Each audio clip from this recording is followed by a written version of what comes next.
Hey Vortex, you got here quick. Yeah, got this. I just finished eating. I ended up eating just a sandwich again. I don't know. I didn't want to spend time cooking. I was like, I'll just do a sandwich.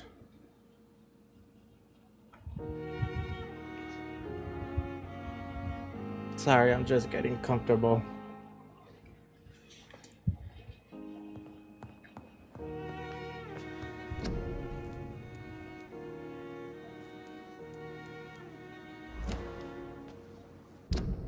Let me check the health status. So I need one for fatigue, 2, 3, 4, 5. I need 5 fatigue. I don't have the ingredients.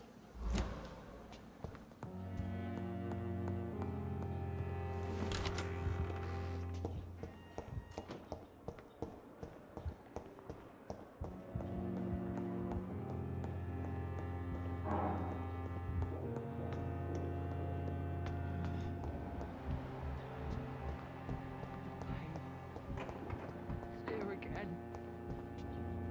Good evening, Mr. Elwood. Evening, Dr. Reed. Soldier, do you need assistance? Not really. I think I caught something in this bloody hospital. I swear I'm dead, yet smiling inside, Dr. Reed. Oh, I don't have the I medication. will see you later.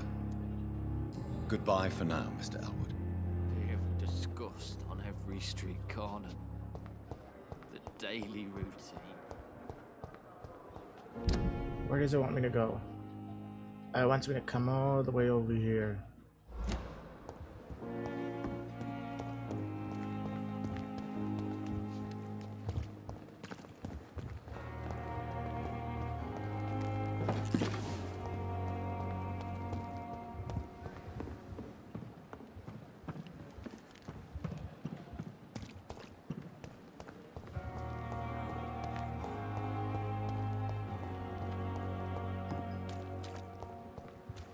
Hopefully you're having fun. No, I'm not having fun. I'm having a miserable time. I did order some new headphones. I ordered them today in the morning. Some wireless headphones. It's a leech! Kill it! Hit the leech. I hate leeches! Burn it, boys!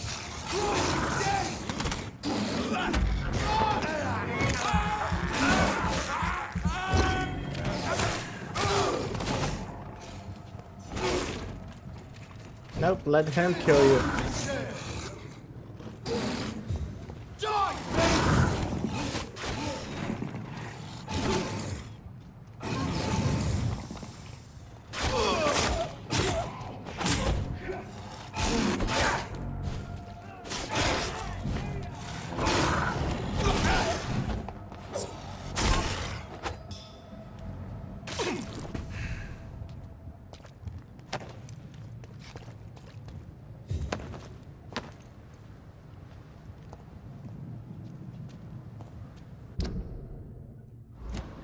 Gotta go this way over here.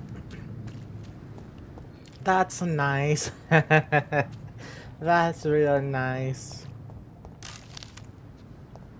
How's your day going so far, Vortex? How's your day going? What are your plans?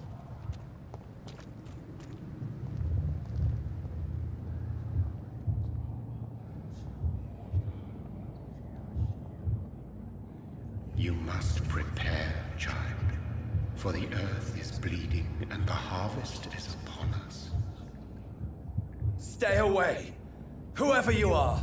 This is no time for petty quarrels, my champion. Can you not hear? The famished queen has awoken.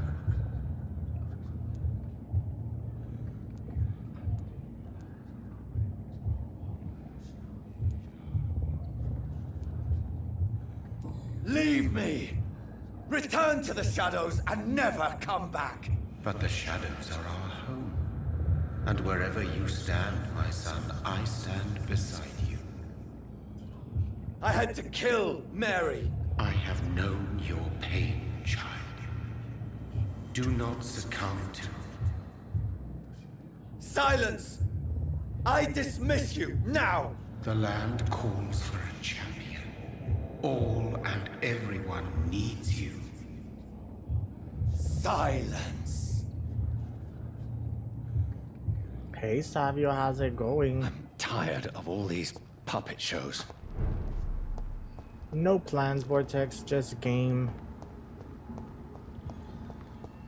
Tomorrow I have to go to... My dad and my brother are doing a little barbecue for my mother's birthday.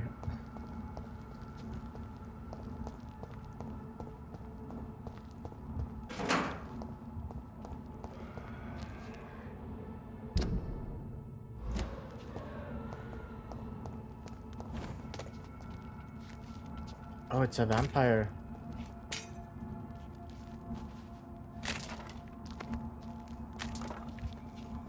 They want war. I'll show them war. Whatever this poor woman did, nobody deserves this kind of punishment.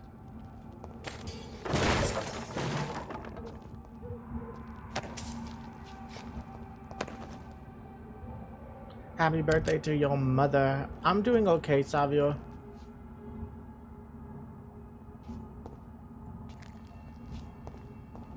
I was telling Vortex a little while ago that I ordered some new headphones. They're the same headphones I have for my Switch, because I actually really like them. But I just got them wirelessly because the Steam Machine doesn't have like a headphone jack.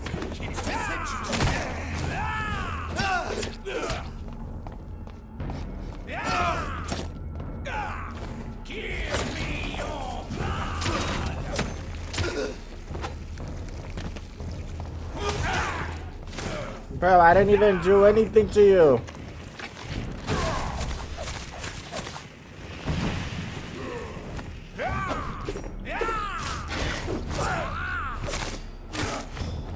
I know you're mad they killed your girlfriend, but that wasn't me.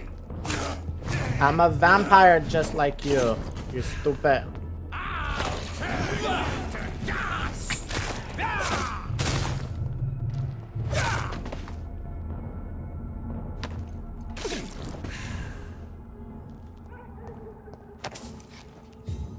What did you have for lunch? Another sandwich. I was not in the mood of cooking. Yeah, I wasn't in the mood of cooking. I'm like, fuck, I'm just gonna make another sandwich because it's like, I can do it fast. I also took a nap. Like a little 30-minute power nap. I'll probably have to take another nap again because I freaking woke up like at 3 in the morning. I had a dream. And I woke up sweating. Like, you know when you have a nightmare, like a really bad dream, and you wake up and you're super sweating? That was me last night. But I didn't even have a scary dream. I had a dream that I was going back to college. That was enough to get me to wake up sweating. My brain's probably like, oh no, not all the learning again.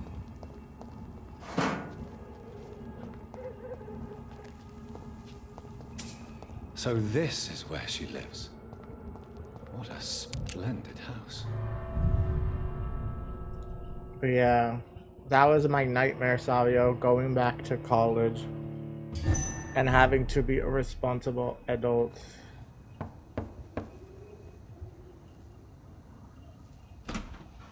Dr. Reed, welcome. How are you? As good as one can be, considering the circumstances. Yes. Death and affliction seem What time is it for you, prevailing Savio? themes. Please, come in. We have much to discuss. I hope I haven't disturbed you. Dang, she has a nice house. Not at all. Actually, I was counting on you visiting me tonight. How strange, this painting. Beautiful, melancholic, yet with a haunting dignity. Indeed. A long time ago, a friend asked me to paint this for him.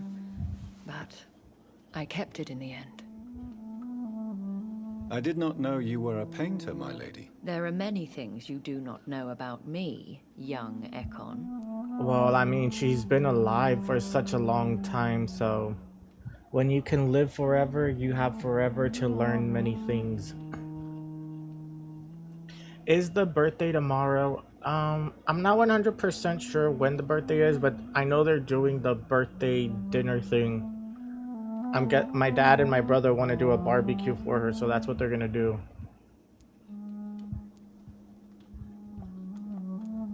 Please, call me Jonathan. Please excuse my behavior, Jonathan. I tend to tease my friends when uneasy. What is bothering you, my lady?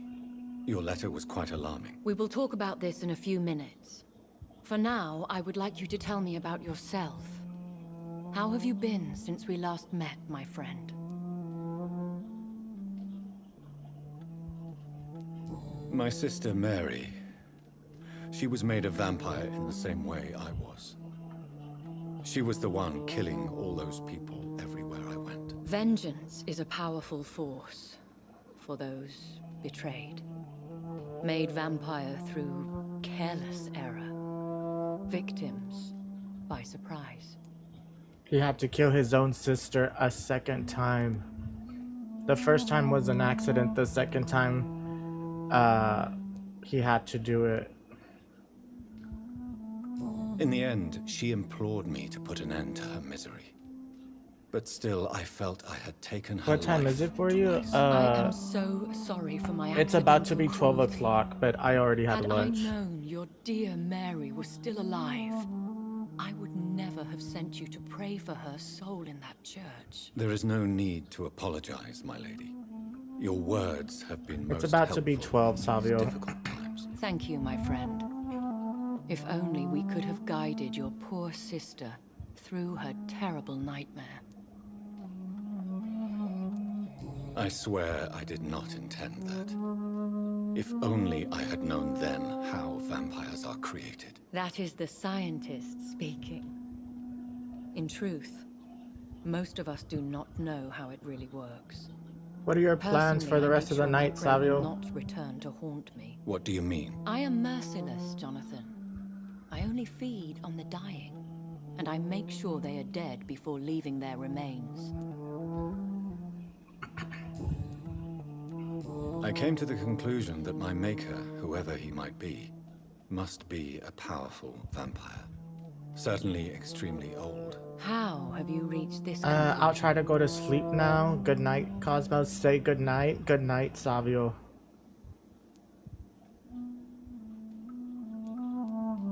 He is the only immortal I've seen appear in an ethereal form. His voice, his words seemed ancient. It was disturbing. I am afraid you are right. The simple fact that your blood made Mary such a strong Ekon proves that you must be of ancient lineage. Meaning he might be more powerful than her.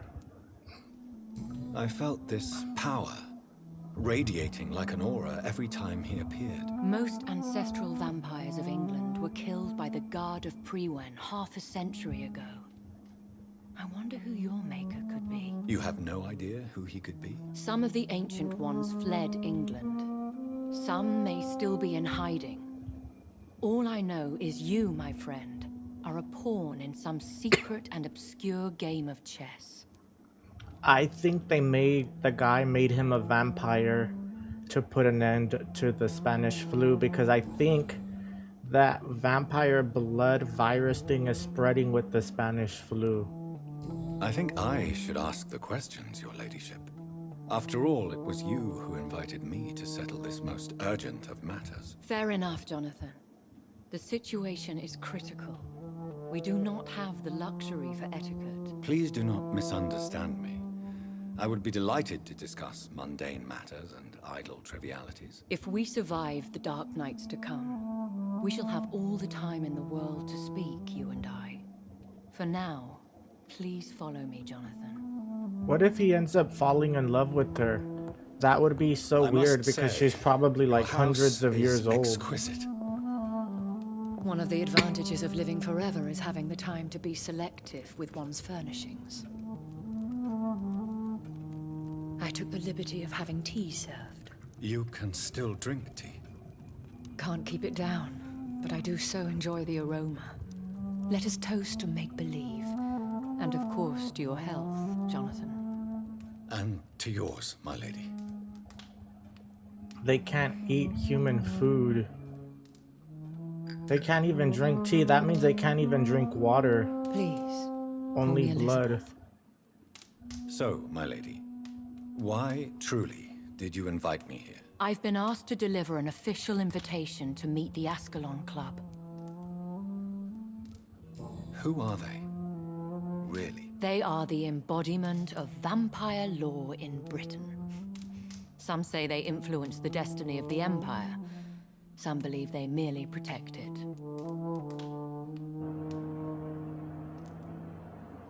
How many are they? Only a small number of powerful and deceitful immortals. All of them entangled in a sticky web of shadow cabinets, influencing trade. Will they fight the guard of Priwen? I doubt it. Fergal was Lord Redgrave's executioner forever and a day. By defeating that beast, you deprived them of a powerful weapon.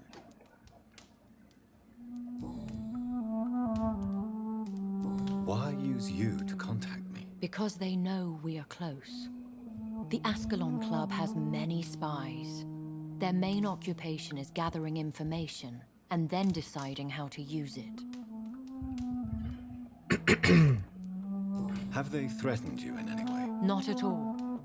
Their message surprised me at first, but it is only logical, considering the critical situation in London.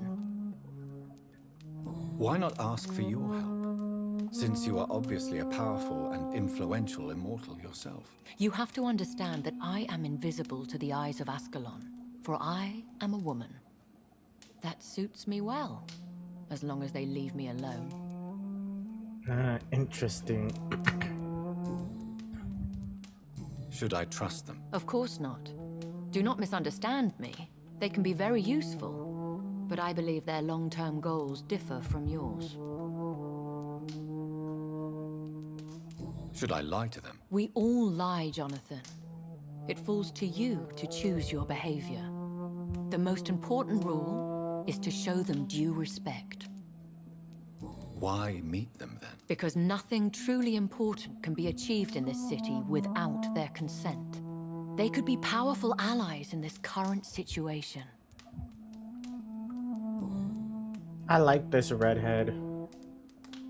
They have done nothing but impede my investigations since I became known to them. Why would they want to see me now? I guess they now see you as Ascalon material. They must have found out what happened to your sister.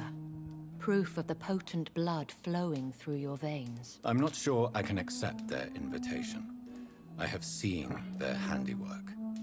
How Fergal the Beast imposed the club's law. You have no choice, Jonathan. Even I would not openly defy Lord Redgrave, the chairman of the Ascalon Club. What can you tell me about Lord Redgrave? Who is he? Lord Redgrave is the founder and chairman of the Ascalon Club.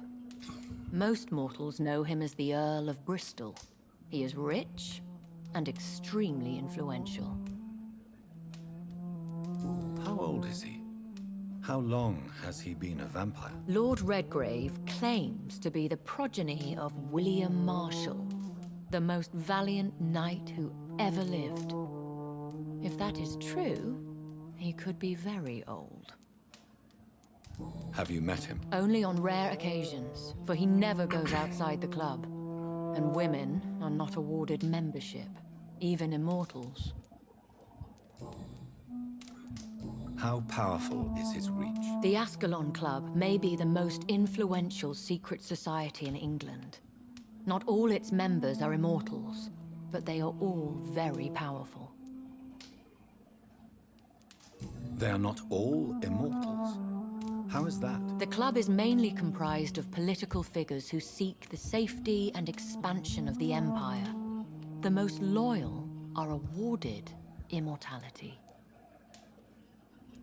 Any familiar or famous names? As the richest, most relentless British tycoon, Aloysius Dawson is considered ideal Ascalon material and has been watched for years. If you are convinced I must meet him, I will heed your advice. Thank you, Jonathan. I understand your reluctance to brush shoulders with London's vampire elite. But we have no choice. Is the situation that critical? Yes. The Guard of Priwen has called for a second great hunt of our kind. And they will stop at nothing to eliminate us. Will the Guard of Priwen and the Ascalon Club fight each other? I doubt it.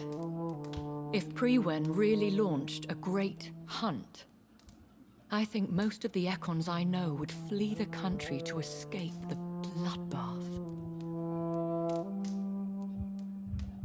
Should we fight back? I will not be hunted down like an animal again. I admire your courage, Jonathan. But the best way to fight them is to put an end to the epidemic. This is the only way to clear the air. I think I saw them kill an Ekon on the way to your house. They seem to have a list with names. To launch another great hunt, they must have collected intelligence on vampire identities and whereabouts. They are a resourceful lot. What is a great hunt? The first great hunt was launched about 75 years ago. In just a few nights, the Guard of Priwen located and destroyed most of the old British vampires. Why start a second one? Priwen has always seen us immortals as a threat to mankind.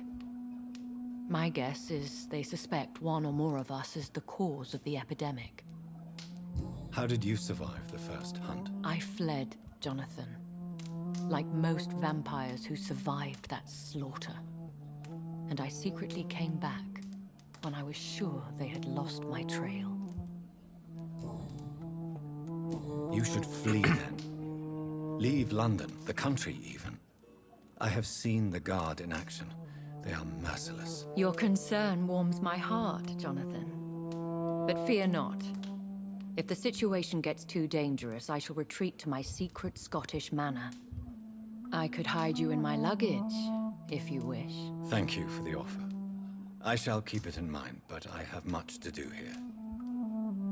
There is a question I must ask you. Could Lord Redgrave be my maker? I doubt it.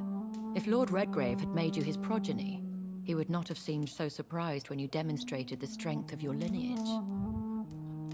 What is the plan? The plan is we both try to save this city, you and I. Go to Ascalon, accept their proposition, and use their influence to promote your agenda. How can I save London? The epidemic is the priority. You must find its origin and put an end to it. This is the best way to solve the crisis. What will you do? I still have contacts and old friends in this town. I shall make some inquiries and attempt to learn more of the situation. We need clarity. Will I ever discover the identity of my maker? Maybe not, Jonathan. We know for sure you were made by a powerful vampire, but most of those fled England long ago. You have no idea at all? You seem to know so many things about the secrets of the vampire underworld. Even if I had my suspicions, I would not dare give you a name so soon. All I can say is this. I will make inquiries and keep you informed. You got this. Thank you, Vortex. One day soon, I will have to find the answer to this mystery. And I shall help you in your research, I promise. I kind of feel like For these now, two make a good you must couple go to the Ascalon Club and play their because game. they're Will I both see you good, again at the Pembroke good Hospital? vampires. No, you will find me here if you need me. I shall conduct inquiries alone, and we can then share our discoveries. Will you not visit Pembroke again? No. I must remain discreet and avoid attracting attention to Pembroke Hospital for the time being. But how will you sustain yourself? I shall not, Jonathan. Fear not. I'm used to it.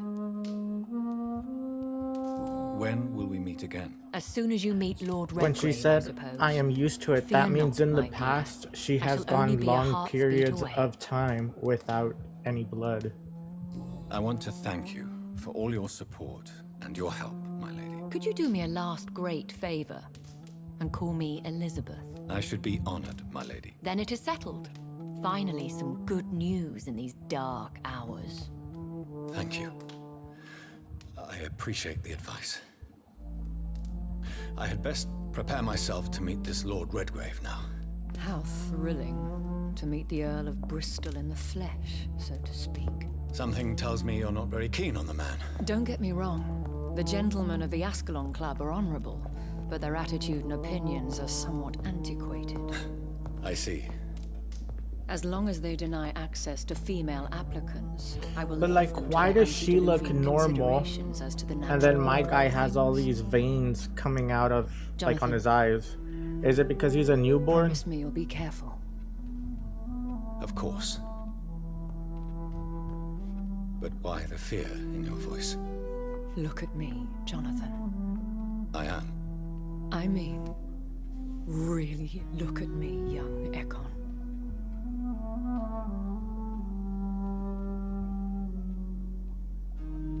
We may be deceptive by nature, but this heart of mine has always told the truth.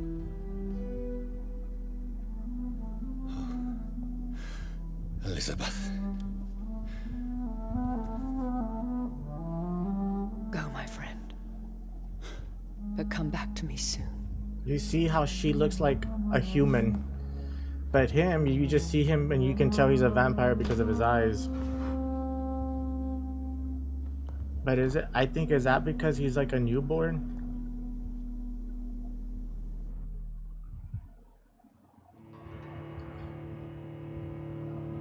Or she's been alive for so many years that she's just evolved? I don't know.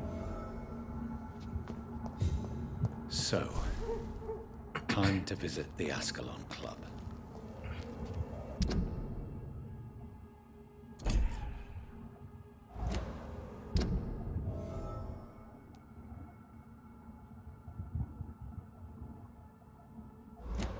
It's gonna be this way. Look at this little red car.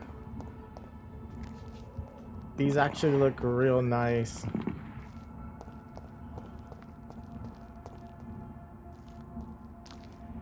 Oh, like there's fighting with the vampire. But I don't want to fight the vampire, like I would want to help them.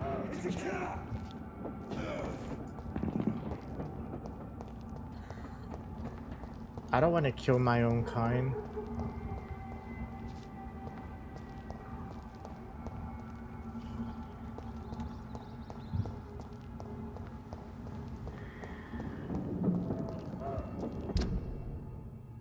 This way's blocked, so that means it's gonna make me go the long way, and I'm gonna probably have to do some fighting.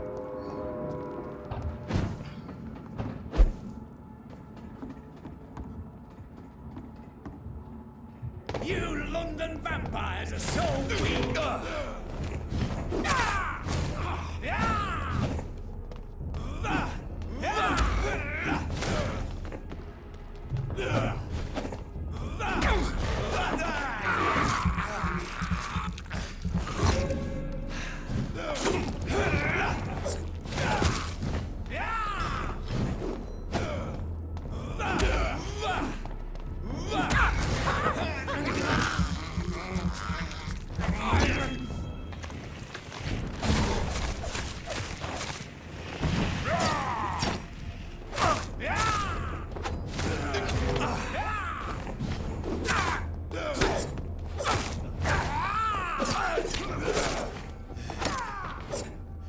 Shoot, he almost had me.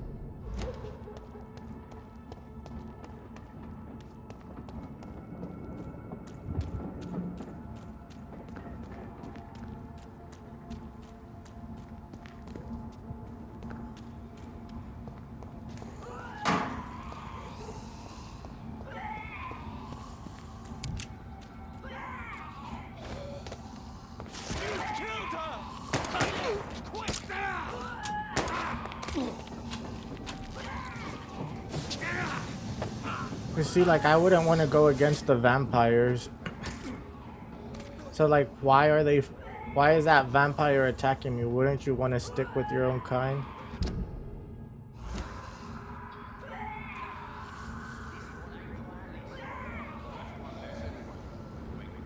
That was the vampire I saw earlier.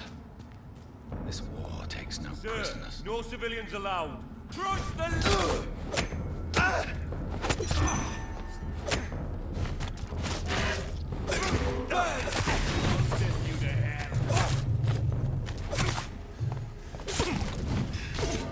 Oh shoot! I wasn't keeping an eye on my health.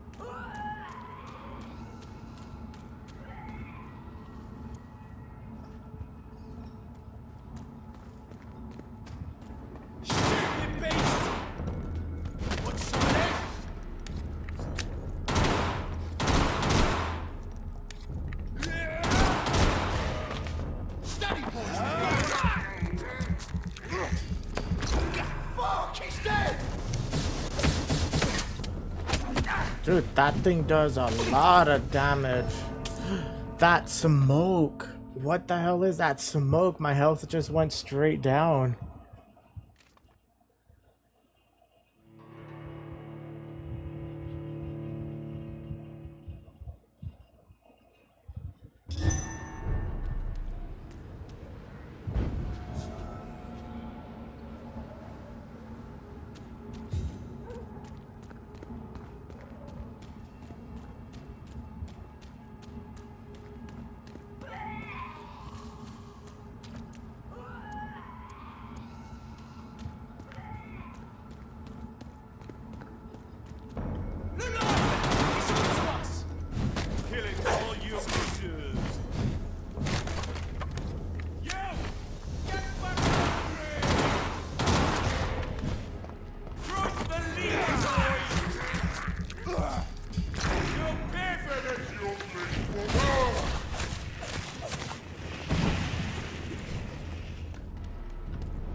Dang it.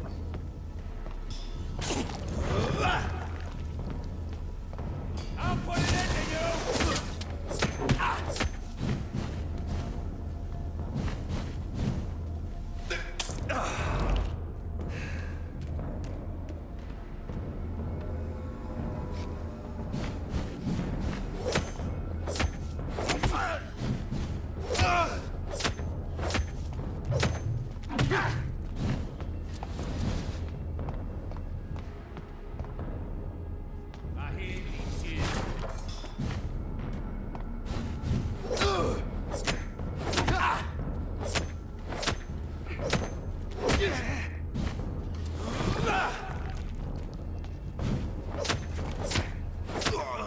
Yes, I got you.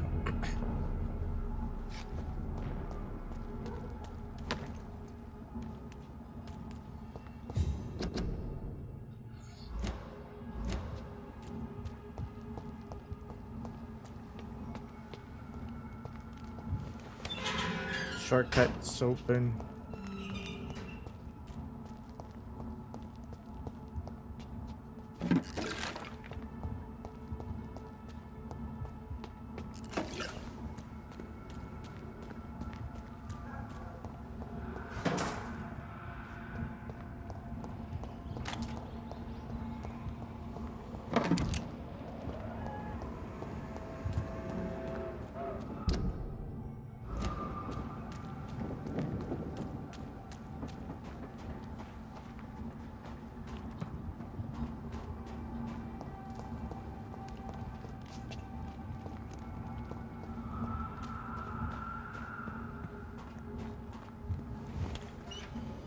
Door's been unlocked.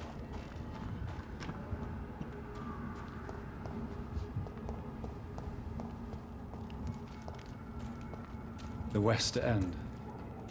Never have I felt so sad to be back home.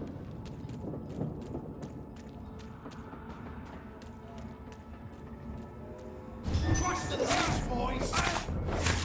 Ready for this?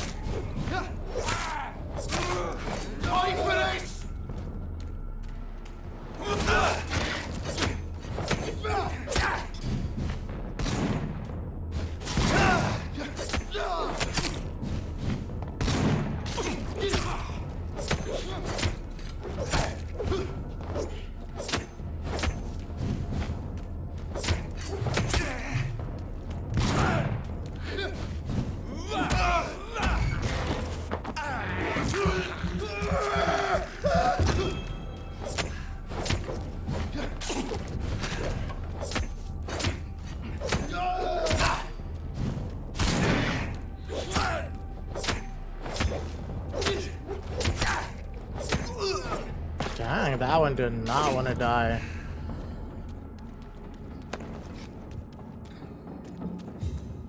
They're getting harder because I'm level 19 and these things are level 24.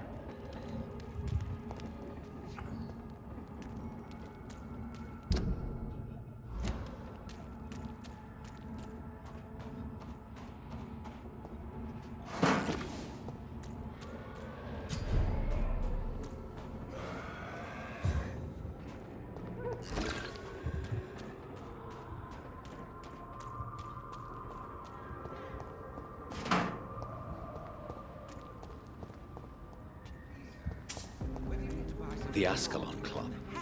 The heart of British vampire society. Not quite as subtle as I expected.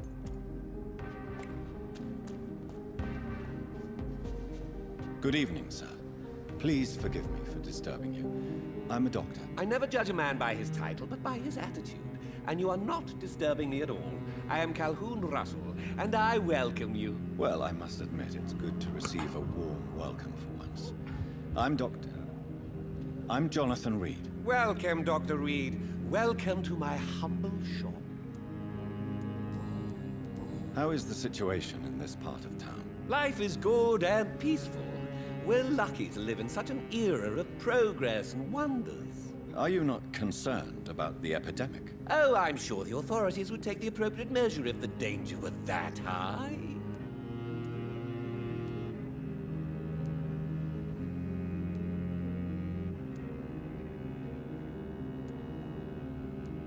You cannot expect the newspapers to expose the truth while the war is still raging. I can assure you that the situation here is desperate. Well, that's news then. But I can't believe that things are that bad. Are you sure you're not exaggerating a bit? For the thrill of it? What can you tell me about this place? I recently found the best steak and kidney pie in the city.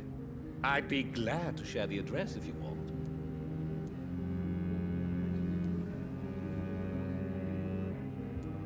I must confess, I have quite specific tastes when it comes to nutrition. Really? Well, I'm always happy to try new exotic meals. If you ever find an intriguing table, please share the address. Finding a good restaurant? Is that really all that interests you? Oh, I have many passions, but nothing brings me ecstasy like subtle and exquisite flavors from my teeth to my belly. Is it not a little too late to be trading? On the contrary, it is the perfect hour.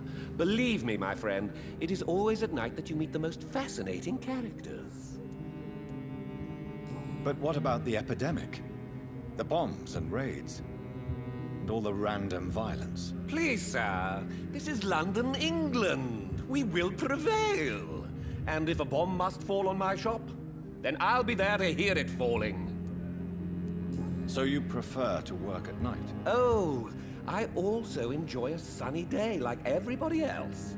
But the night always has a certain je ne sais quoi of its own.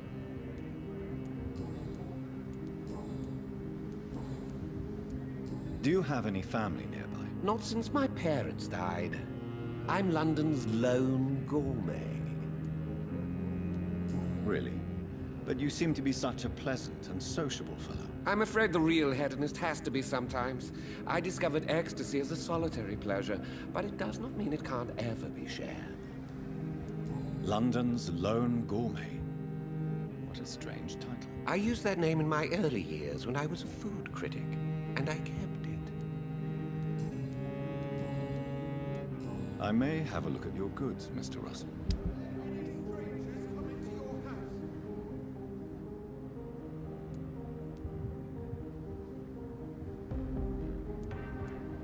I think these are the ones I needed to upgrade a weapon, but I don't remember which one it was.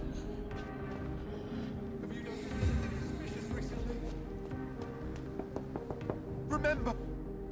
Good evening, sir. May I have your attention, please? Come on, Johnny. Don't you recognize your oldest friend? Clarence. Clarence Crossley. How are you? My God. So you survived the war too. So sorry I didn't recognize you at first. I almost didn't recognize you either. War does that to men, I heard. In my case, it was true, for I witnessed the horror that lies underneath. When did you escape the war and return to London? You know what's funny? I almost never think about the war. Not anymore. I'm involved in another kind of battle now. What is this new battle? I saw terrible things during the war. Horrors I thought I'd forget. They're here too. They're everywhere. Vampires. This guy believes in I know what you vampires mean. too. I haven't had much time to think about the war either since my return. Of course. With the epidemic, I bet you've been busy as well. Forgive me, Johnny. I didn't want to sound selfish.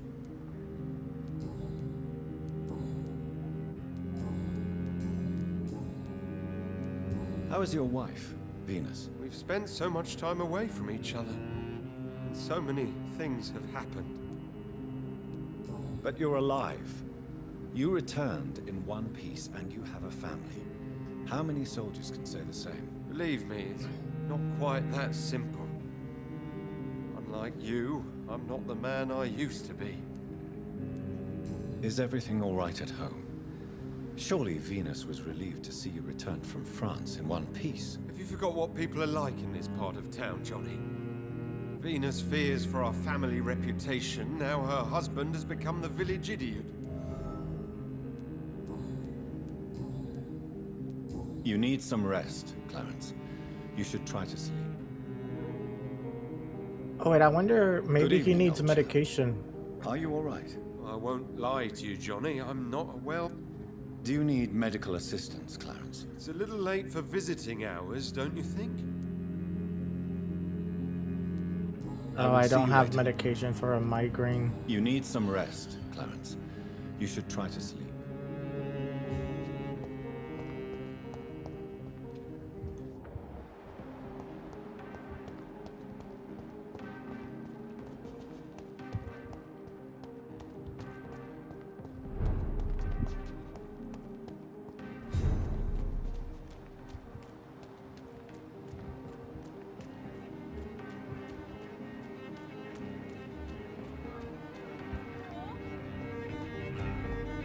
Support the...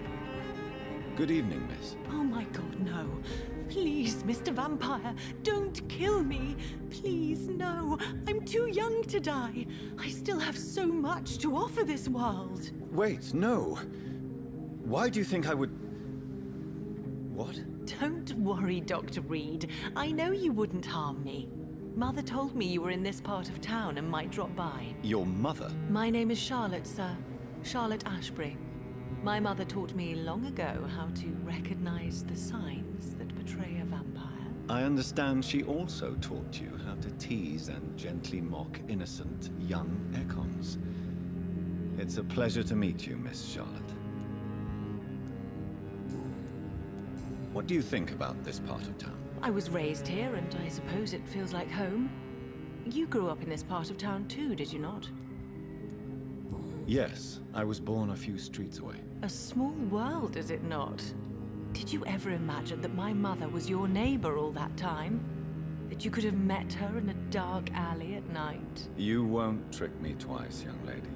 We both know Lady Ashbury never hunts or attacks prey at random. Come on, Doctor. Don't tell me you never thought about that possibility. Her fangs on your neck. Oh, are you blushing, Dr. Reed? Is there something that's bothering you? Too much selfishness and individualism for my taste. Even when there was no epidemic. Even if that's partly true, may I remind you that many charitable institutions are financed by the selfish and filthy rich. I suppose you're right. But society must reform and renew itself, or we are all done for. Tell me about your adoption. What do you want to know? Who are your real parents? Elizabeth Ashbury is my real mother. She raised me and has taken care of me all my life.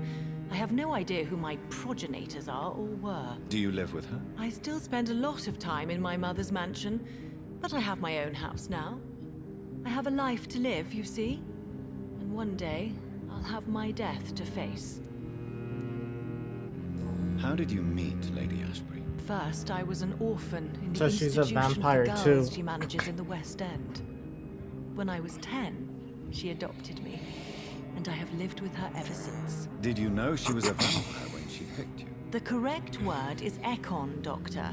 And no, I had no idea why my mother only showed up at night. She told me everything when I turned 16, though I suspected the truth for a long time before that. What are you doing out here? You mean, what do I do outside at night since I am a woman? Let me ask you a question, sir. Would you ask the same question of a man? Actually, yes. I ask the same question to everyone who dares to go outside at night, considering the risks. Well, if you must know, I campaign for the right to vote for all women. Why should I wait to the age of 30 years when men can vote at 21?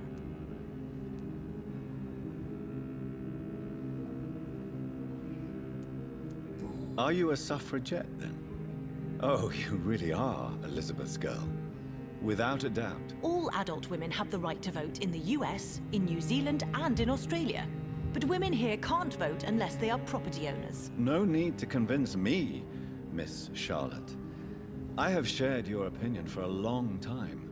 Even before I met Emmeline Pankhurst. Really? Oh. Now I see why my mother appreciates you so much. Too bad there aren't more men like you in the vicinity. How are the locals reacting to your claims? People here can't wait for a wall to be built to isolate the West End from the rest of town. That's how progressive they are. If this happens, Emily and I will blow it up. Explosives are very dangerous, young lady. And who is this Emily? She is my best friend, and a suffragette too. She was supposed to campaign with me tonight, but hasn't turned up. Have you any reason to be worried about her? Recently, Emily started to believe in... well, she got interested in vampires. I'm afraid she might be in trouble. Let me guess. You spoke to her about us, didn't you? Despite your mother's warning. I think I should try to find your friend. Oh, that would be top-notch. I can tell you where she might have gone. You have my thanks, Dr. Reed. And please, don't tell my mother. I will be sure to tell her. What exactly has your mother told you about me? Your name and profession, obviously. And the mystery about your maker. I'm sorry to hear about what happened to your sister, sir. Mother says it was not your fault. Does it not scare you to know what I am? What your mother is? Why should it? My mother is the most compassionate woman. Must I be wary of her, Dr. Reed? Or you? Of course not. You have nothing to fear from me, or your mother. Good to know. And don't worry, my mother told me everything I need to know about vampire tricks, their nature as well as features. Your mother is not like any other vampire I've met. I'm believe she thinks the same about you, Dr. Reed. Do you know why Lady Ashbury chose you to become her daughter? No, I don't. Each time I ask her that question, she smiles and says it's precisely because I dare to ask such questions. Do you ever regret that she chose you? Of course not. Though I often wonder if she adopted others before me. If so, where are they buried? How was it for them to pass through life with a never-aging mother? Oh, that's a good question. Goodbye, Charlotte. Give my best regards to your mother when you see her. She's been quite busy these last few nights. I suspect you may see her before me. Please, sir, whether you need to buy something or not, I'm happy to help. Trying to talk to as many people as I can. It could be someone you know. Good evening, old chap. Are you all right? I won't lie to you, John. Wait, I already talked to him, You didn't need I? some rest, Clarence. You should try to sleep.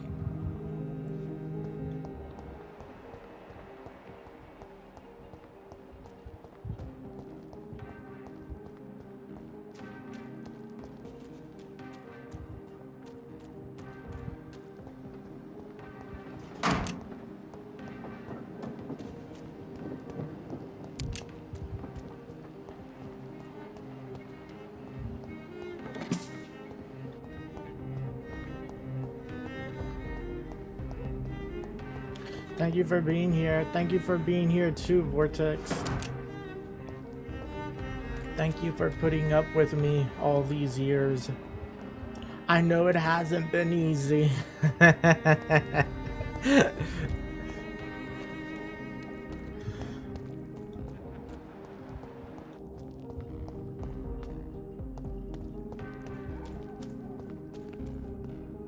Good evening, miss. Can I help you? I'm a doctor. Dr. Jonathan Reed. I am Karina Billow. I don't need any doctor. The rats. Where are the rats? Miss, you don't seem well at all. Are you afraid of rats? Has one bitten you? No, it's me who bites them. Tasty, juicy, disgusting rats. I can't stop eating them. Help me, please. Help me to disobey the voice. Wait, she might be a newly born Ekon. What happened to you? The rats. The Thank you for putting up with me little as well. crunchy bones. Their juicy, tiny brains. Miss Billow, please, try to concentrate. Why do you worry about rats so much? The voice in my head. He forces me to do so. Drink their blood, he said. Eat their flesh. Do you feel compelled to obey that voice, Miss Billow? Even if you're loath to submit to it? Yes. Please. Help. Tell me about the voice in your head. Who is it? Can you describe it? Is it someone you know? Someone you met? Keep your mouth shut, he said. Don't ever speak about me, or I'll abandon you. Help me, please, Doctor. Interesting. What is the local news hereabouts, Miss Billow? Shadows. Shadows hunting shadows. Whispers in the dark. Pestilence. Suffering. Death. Tell me about yourself, Miss Billow. What do you do for a living? Oh, I'm hungry. Need to eat. Have you got something for me? Blood, perhaps? Can you give me blood, Dr. Reed? Don't you remember who you are, miss? What you did for work? I was strong, proud. I campaigned for good causes. But that was before. Before. It does not matter anymore. I'm so hungry. Yeah, I think she's like a newborn. I must go now. Goodbye, Miss Billow. can carry on, continue eating your rats.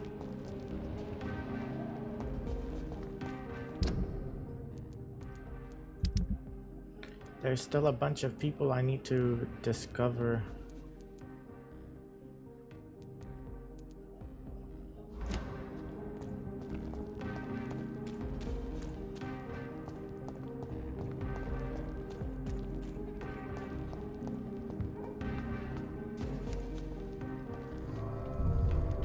Wait.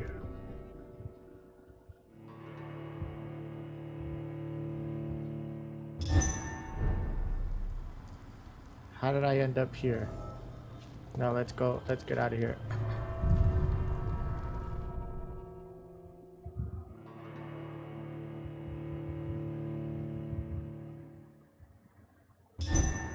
Dude, I haven't even touched my Switch since I got the Steam machine.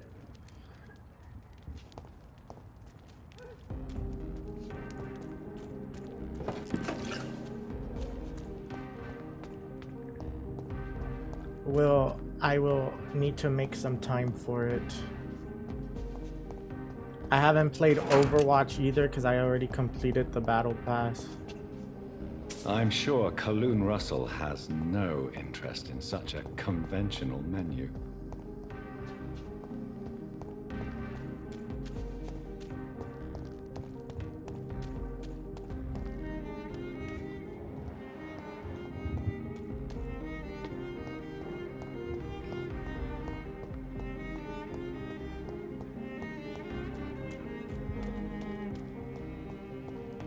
Support the equality between men and women.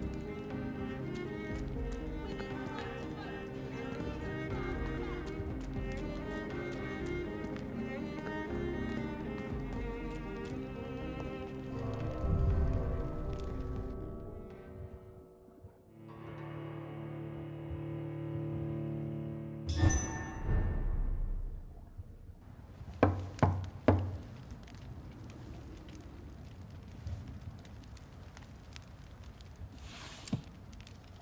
Do you know where you are standing right now? In front of the Ascalon Club, I presume. The Ascalon Club only summons or ostracizes. What is your business tonight?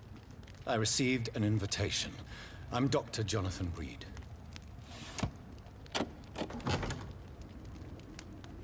Welcome to the Ascalon Club, then, Dr. Reed. Please proceed. Lord Redgrave is waiting on you upstairs. And why is there all these dead bodies?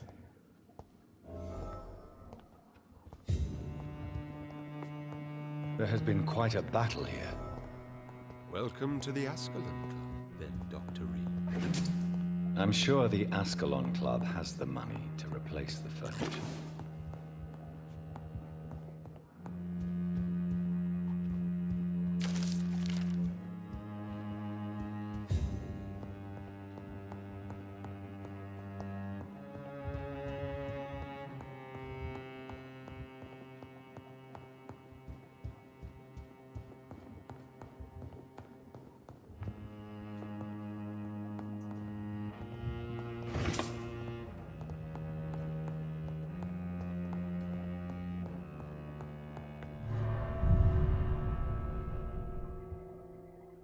Is this to go to the backyard?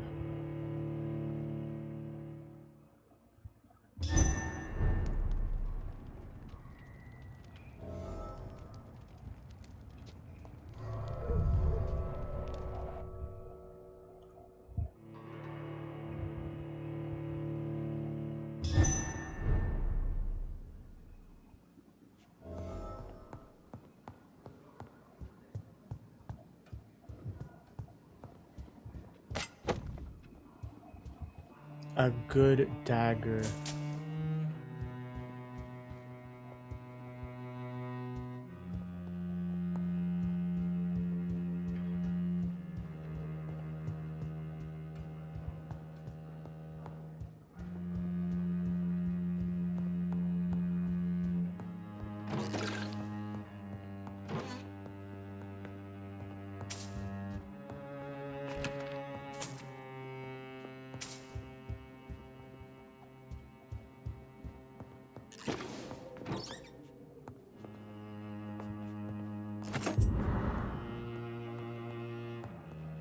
Oh, it's a key to the basement.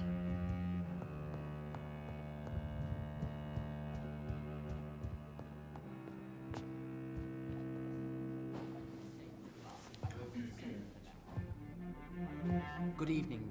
We repel the intruders for now.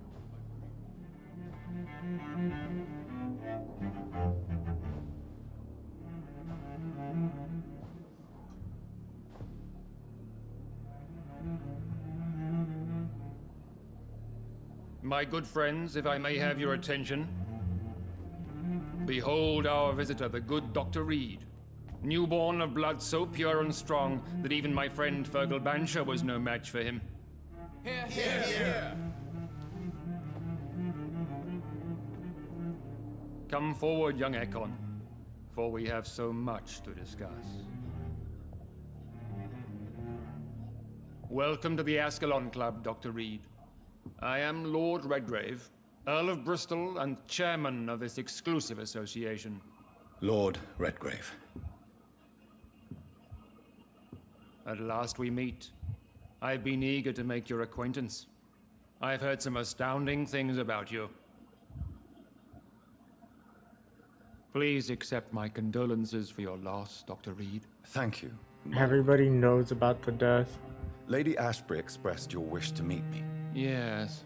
The lady has always been a useful acquaintance, though not always reliable. Is she a good friend of yours?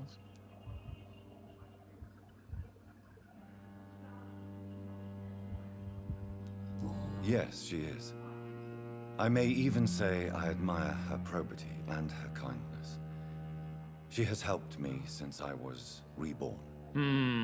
The centuries have taught me never to trust a woman completely, especially if she is a mortal. Too prone to emotions, if you ask me. Too fickle when it comes to important decisions. My lord, do not expect me to speak ill of Lady Ashbury. Of course not, and I praise your loyalty. Would you offer the same fidelity to the Empire? What do you mean? I speak of the Skull Plague that threatens London and the country. You have been on the front line in the East End, but the time has come to open up a second front here. The epidemic has escaped the quarantine. You have new cases of the outbreak. We don't know for certain, but we cannot allow the disease to threaten the prominent heads of Great Britain.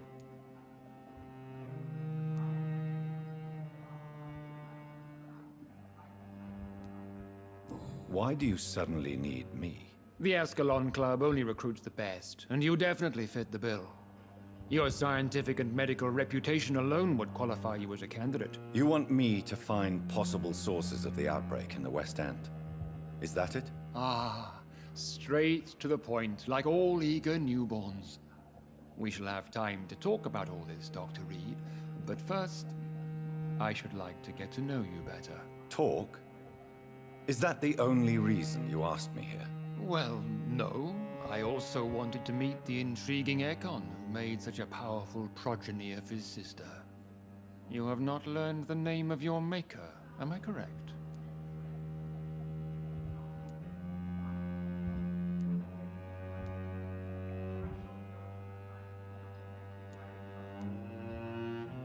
No, I haven't. Have no embarrassment, Dr. Reed. We all make mistakes. But whatever your lineage, you are definitely Ascalon material. What do you mean? I would like you to become a member of the Ascalon Club, and to serve me as such. Before I accept, I have so many questions. Please ask. What does it mean to be a member of the Ascalon Club? It means that you swear to protect the interests of the Crown, that you become a loyal servant of the British Empire.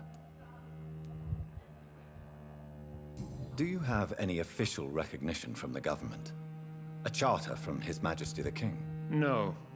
Of course, the Ascalon Club publicly supports the Empire, but the true nature of its members remains a secret.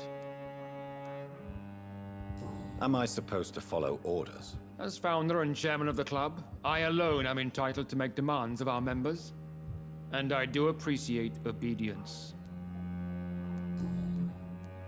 What is the Ascalon Club's express purpose? We follow the credo of William Marshall, the greatest knight who ever lived. As was he, we are sworn to protect the British Empire. What does Ascalon mean? Ascalon was the lance wielded by St. George, glorious patron saint of England when he slew the dragon. And like that lance, we pierce the hearts of all our nation's enemies.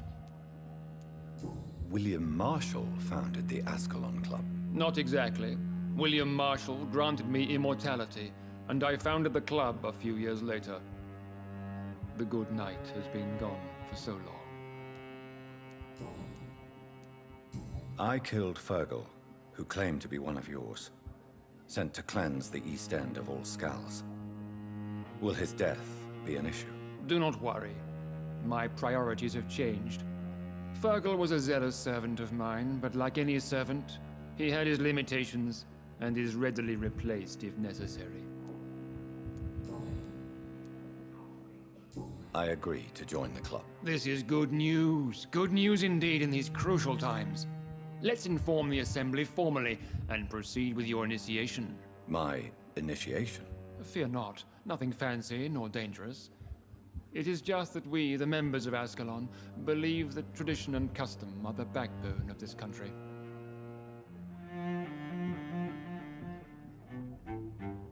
My fellow members, dear friends, please gather and welcome this Ekon as one of our own. Is he worthy? Is his blood pure? Well, speak, Well, his Dr. blood's Reed, definitely in more front of the pure most than all sacred of them. blood. The blood of our beloved William Marshall, speak now. Will you serve and protect the crown as he did? Yes, I will. Then, young Ekon, it is time to testify with your blood. It is time to sign the Book of Allegiance. I know it's awfully gothic and a tad pedantic, but England's traditions are the backbone of our nation. Dude, I would never give my life for no damn fucking royal family. That is so fucking retarded. It's like, oh yeah, I'm gonna give my life so that this family can live a life of luxury and wealth and riches and all that. No thank you. Delightful.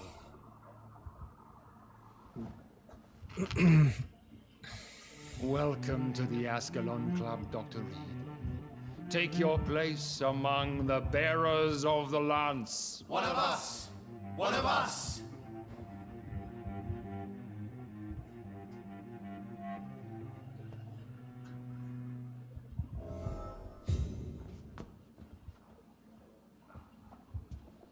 I personally went That patrolling went last well, night did in it West not? End, and I spotted It is always useful to bolster the troops' morale, especially before a difficult battle. You have the makings of a general, my lord. I was, though very long ago. Well, not quite a general, but a proud defender of the crown. So why did you really want to meet me? Straight to the point again, young Ekon.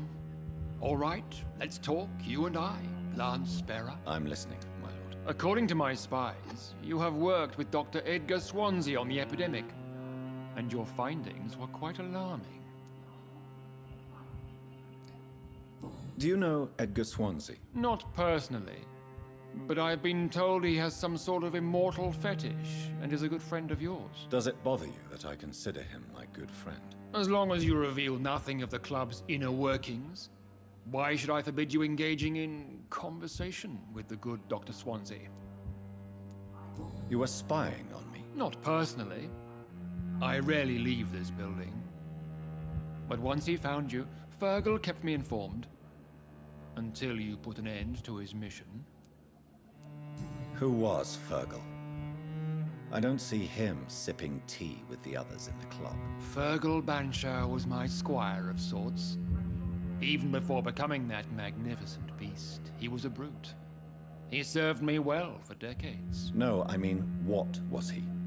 He was clearly no ordinary vampire. No, He was a Volkod, all muscles and instinct. Quite the rare breed, ferociously territorial. Mortals often mistake them for werewolves. You do know I killed him. Yes. Will you bear ill will towards me for his death? Of course not. Your victory was quite impressive and courageous. You earned my respect.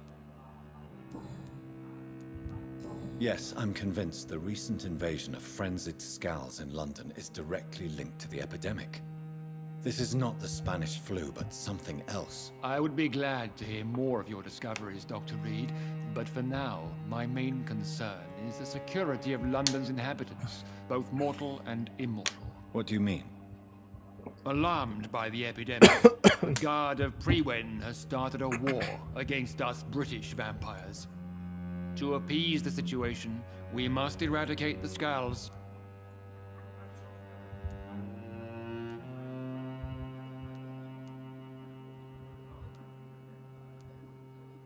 I have met peaceful and wise Skulls. To exterminate them means we are no better than vampire hunters. Skulls are hideous, shameful creatures that give all Ekon a bad name. So, what do you want me to Hope do? you're well. I want you to investigate the city thoroughly. I have reason to fear there are cases of contagion in this part of town. Our absolute priority is to find and cleanse them. And how would you like me to proceed? By all means necessary, Dr. Reed. You are now a member of the Ascalon Club, and you have carte blanche. Interrogate the locals, follow all the leads you find, and get results. Some horned vampire revealing himself and singing obscure songs around the city.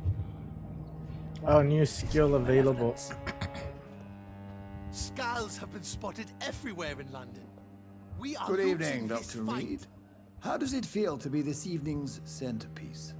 Figuratively.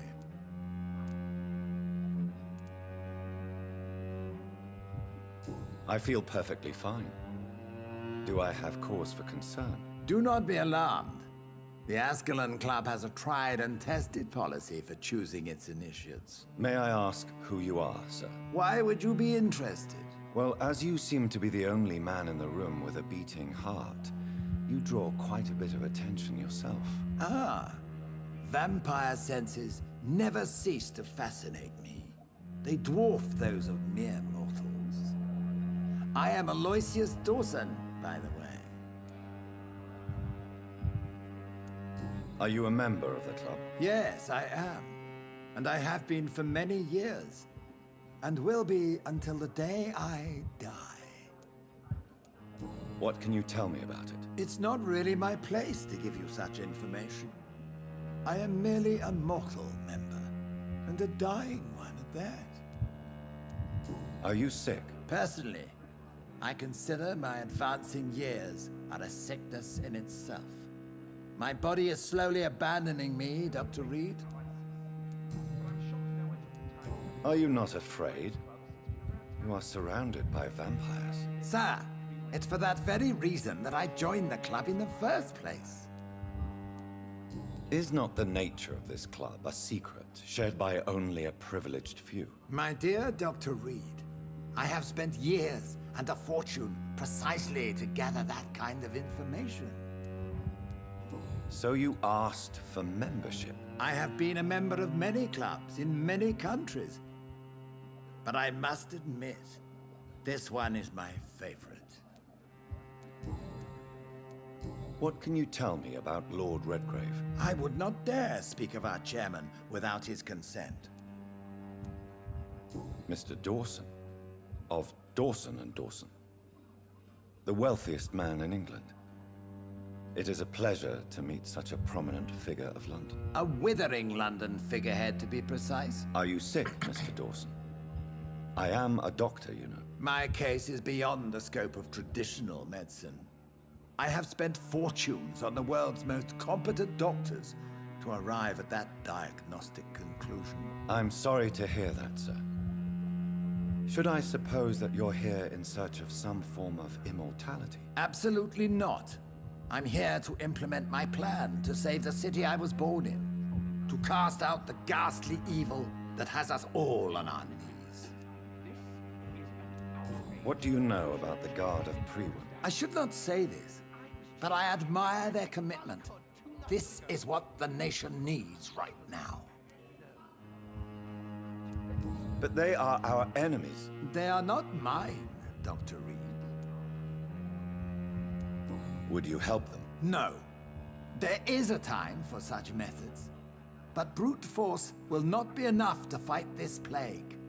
We have to think differently. What is the situation like in this part of town? I am sure Lord Redgrave will enlighten you more effectively than I. Money cannot solve every problem. This mysterious epidemic is going to require more than money can buy. You're right. Money is nothing unless one has the will to wield it. I have a plan, sir. A radical one that will save all that is essential in London. What is your plan, then? Quarantine and barricades are futile. What we need is a wall. A formidable, unscalable wall to isolate the deserving from the infected masses.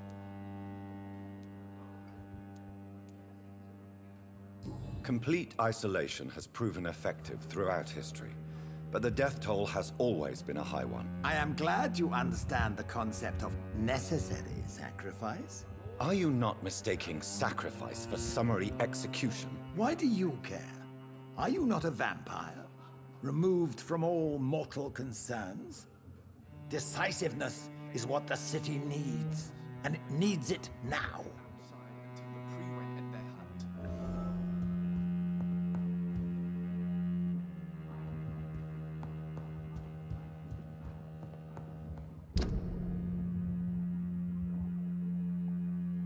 He wants me to ask locals questions.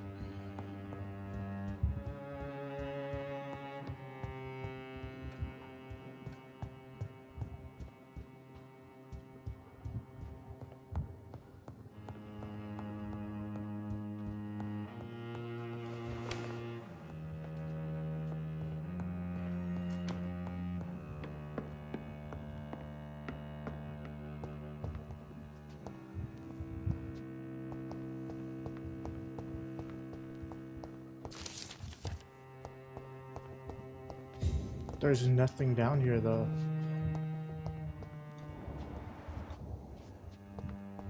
I feel like this is a secret door right there. Or maybe not.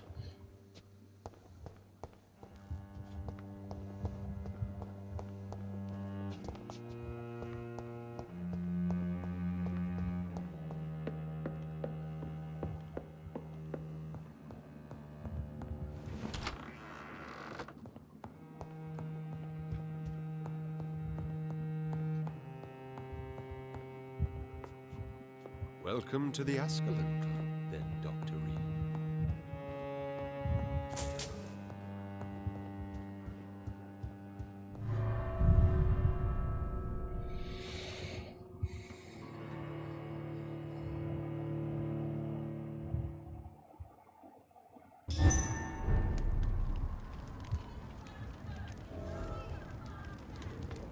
I think Lord Redgrave just suggested I was sired by an ancient vampire. Women die too in this war. Good evening, Miss Ashbury. And good evening to you, Dr. Reed. I'm investigating the source of the epidemic in this district. Have you noticed anything unusual recently? A few days ago, I spotted a strange house while campaigning for women's suffrage. Awful smell. No answer when I knocked. Where is it? It's the Mullaneys, a nice family who live in a big house near the park in the eastern part of this neighborhood. Goodbye, Charlotte. Give my best regards to your mother when you see her. She's been quite busy these last few nights. I suspect you may see her before me.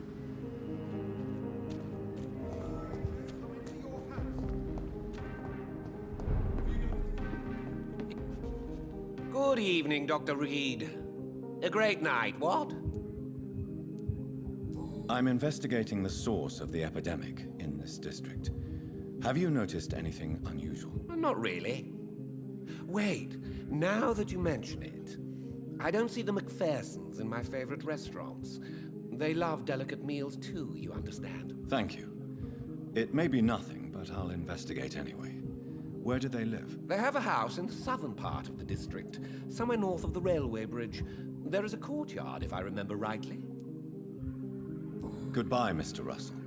I'm sure you'll take care of yourself. Remember, don't let any strangers come into your house. Good evening, old chap. Are you all right? I won't lie to you, Johnny. I'm not a well man.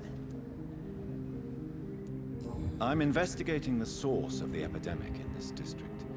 Can you help me? Infection is everywhere these days.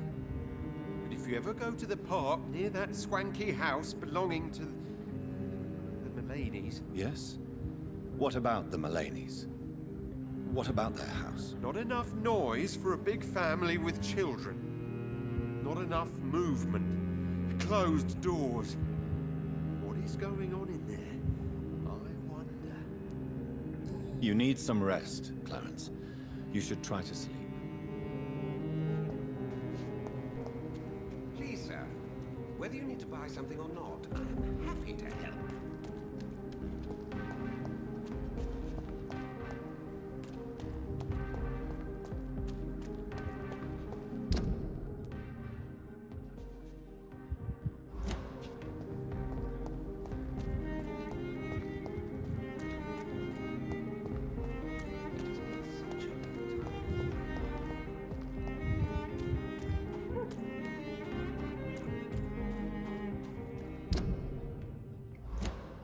That building is under quarantine.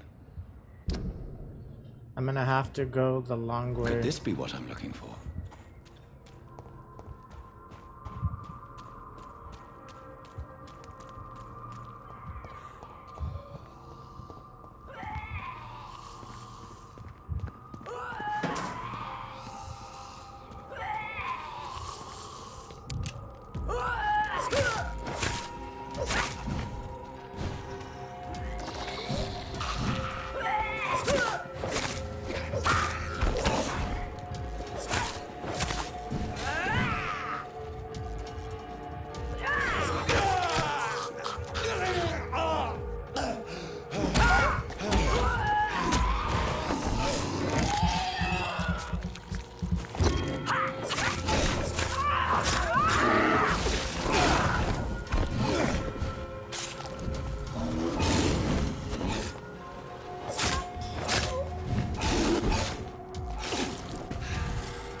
No.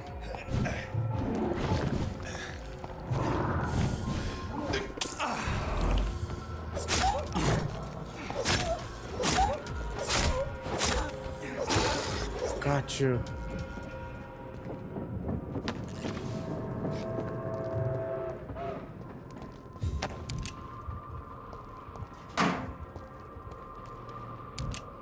I almost died.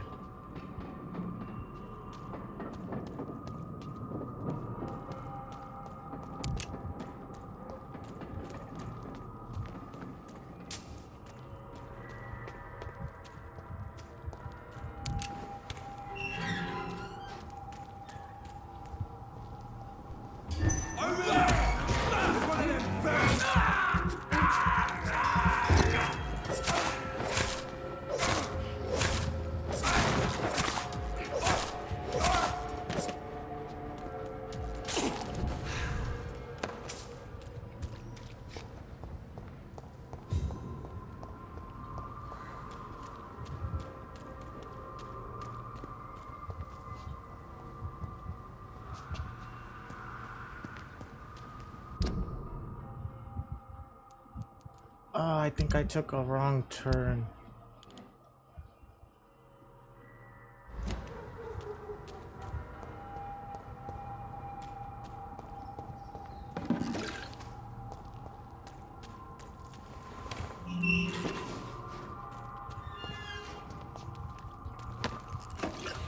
I think I was supposed to go up here.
Oh, come on.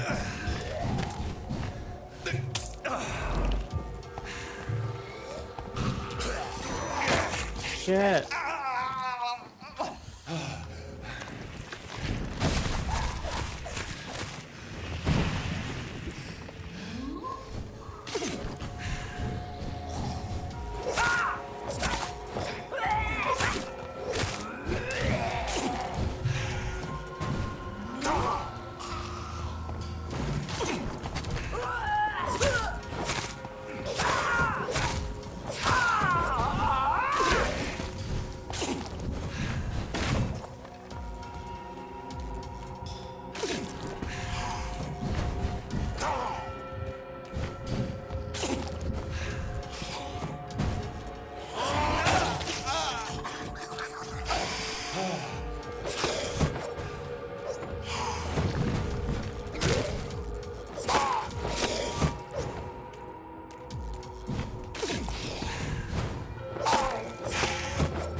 Shit, he almost killed me.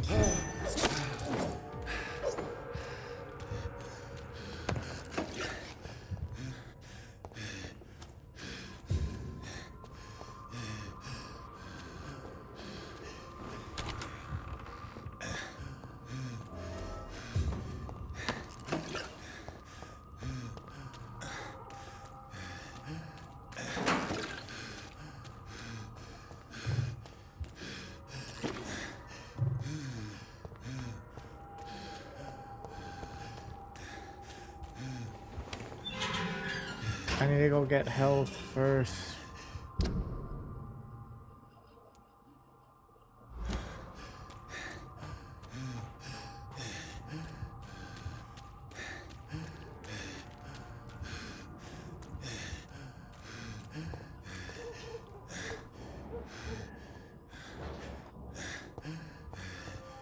Bro, how am I gonna do this?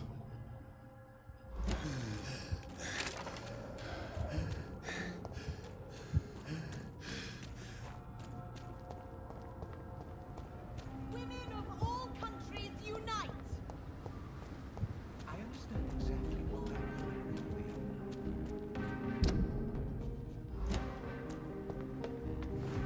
I think the safe room is in here.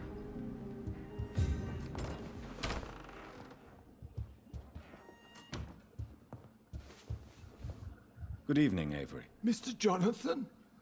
I can't believe my own eyes. Oh, it's a miracle. We all thought you were... Oh, sir, your poor sister. What a tragedy. I know, Avery.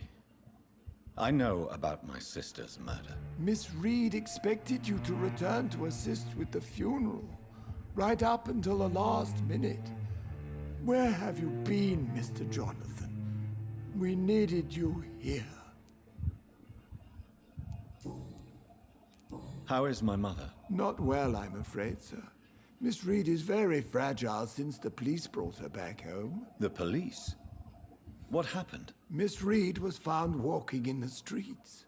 She kept saying she had spoken with her son and daughter. She's resting now. Has she received appropriate medical care? I'm taking care of Miss Reed myself. Hospitals are so overwhelmed by the epidemic that they can only accept patients infected by influenza. Perhaps we could arrange a short trip. Somewhere sunny, like France. She has always been very fond of France. I think leaving London could do her good. I'm afraid Miss Reed is too frail for the moment. Recently, she started going out at night without remembering it. I have to watch her carefully. What is the situation in this part of town? For a time, the West End seemed spared by the epidemic. But the situation is getting much worse. Have you no relatives anywhere? I'll understand if you want to take a few days to see family. Your father managed to guarantee my earnings as long as I take care of this house, sir. My sisters are dead, and I've never met my nephews. I'll stay, sir. I'm sorry I could not be here for Mary's funeral. Your mother was strong, sir, but your support would have been appreciated. Apart from the priest and I, no one else attended your sister's funeral. To be present at the funeral with you both was my dearest wish, Avery. But I am sorry, I simply could not attend. I would not dare to question your absence, Mr. Jonathan. All I can say is that we missed you a great deal during these difficult days.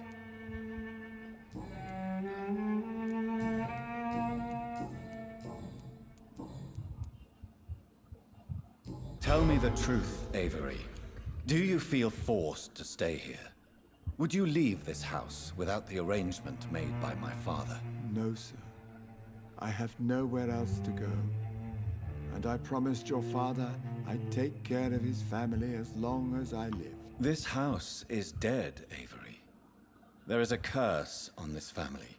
You really should consider leaving. If only you could have been here sooner or more often. Maybe this house would not be that empty.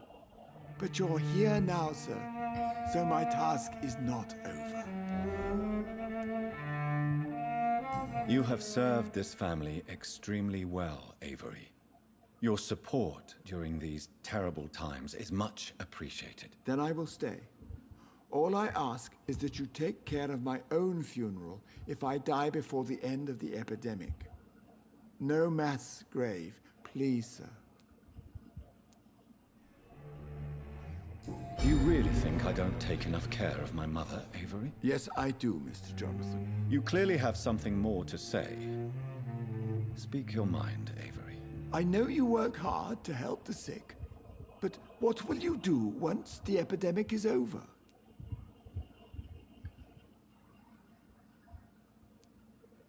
My home is here, and I have nowhere else to go. But this house will need some improvements if I move here. Some radical changes. That's good news. Whatever changes you have in mind, I'm sure we will find an arrangement that suits your mother also. I'm currently investigating sources of the epidemic in this part of town. Do you know anything useful? Not really, except all the Macpherson's servants resigned a few days ago. They feared becoming infected, they said. The Macphersons? Where do they live? I think it's a rich house near the railway bridge in the southern part of the district. Goodbye, Avery. Please watch over my mother until I return. Of course, Mr. Jonathan. But please return as soon as possible.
I need 3 good handle parts.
Let's see. Let's talk to the mother.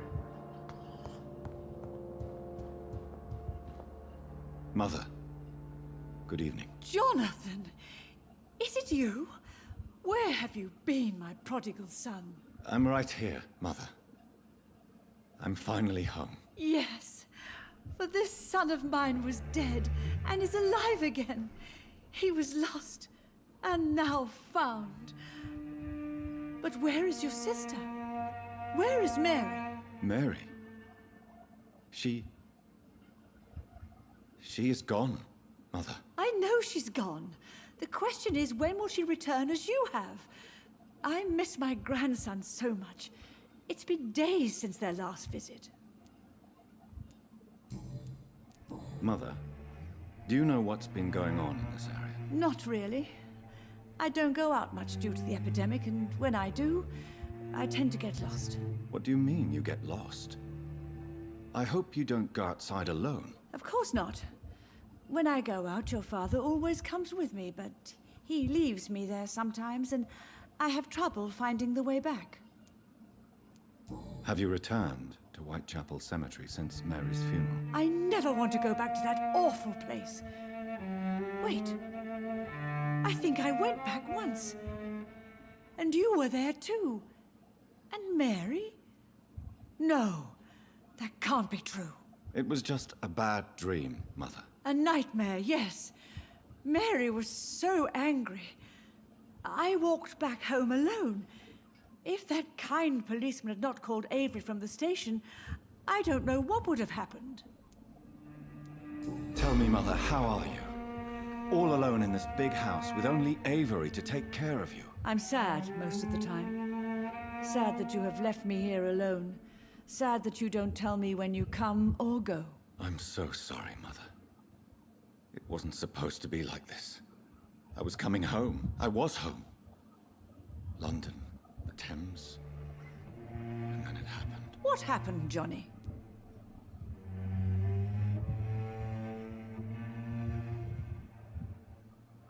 I lost my way. Somewhere between the boat and the house, my life changed completely. You should have told me, Johnny. I would have understood. You always were a secretive little boy.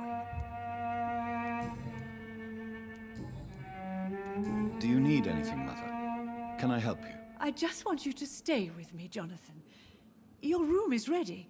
I asked Avery to make your bed. I'll stay as long as I can, I promise. Do you need anything else? Just one thing. Stop staring at me like that. As much as I love you, it breaks my heart to look at those empty and dead eyes. Are you working on a new painting? Not recently. I have trouble focusing on my subject, and my mind quickly drifts. It's the same thing when I try to write poetry. I recently met a talented painter with an excellent technique. I wish you two could meet. I'm sure you'd like her. I'd be glad to meet her. What is her name? Is she famous? Is she dead too? She's not famous, and her name is of no importance. And yes, she is also dead. The important thing is, I hope you two get along. If she ever fancies meeting your mother, I'd be glad to welcome her into my home. So I guess she knows the You son's think a vampire Avery is now. right? Do you think I should take better care of you? I don't blame you, but you abandoned me, son. A mother should not survive her children. It's unbearable to know you're not here anymore. I know I have failed you since I returned. I even watched you bury Mary from a distance. From now on, I will protect you. You have my word. You don't have to apologize to me, Johnny. Do you think I did not notice how much you have changed? Have I changed that much, Mother? Am I still your son? You are still, and you'll always be.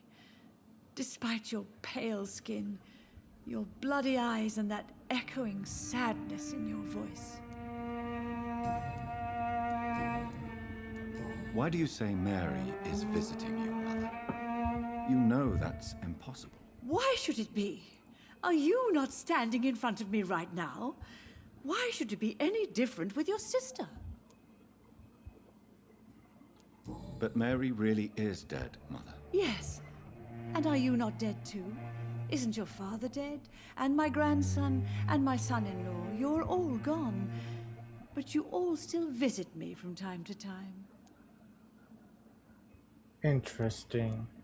But I'm not dead, Mother.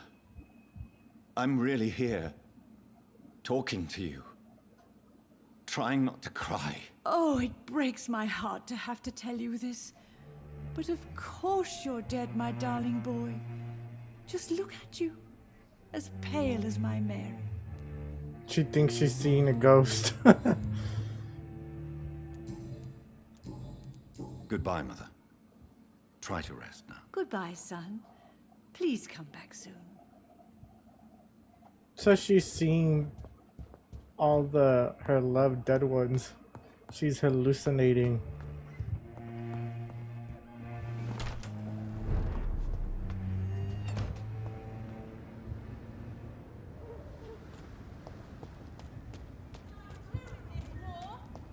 The night is so peaceful. I understand it. Good evening, Dr. Reed. A great night, what? I may have a look at your goods, Mr. Russell.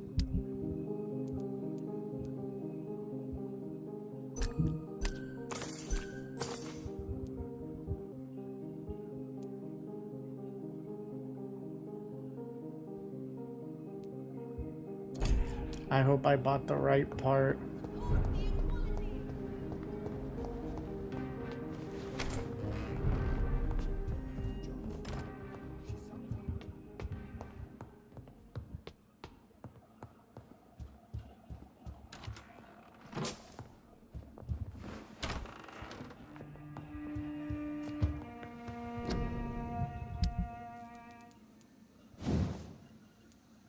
I did.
A great night. What?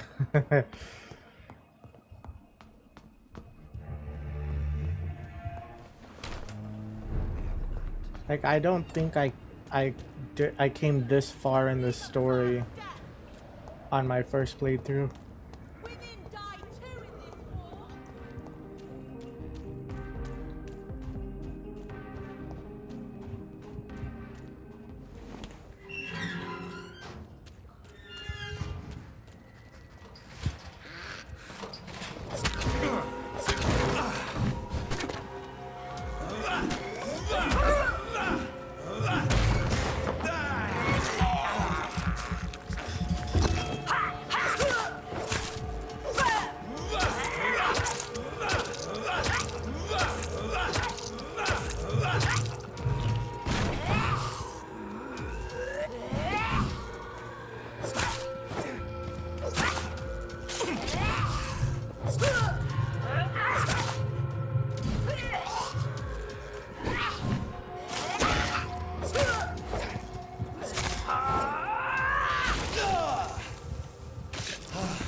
believe I'm doing this.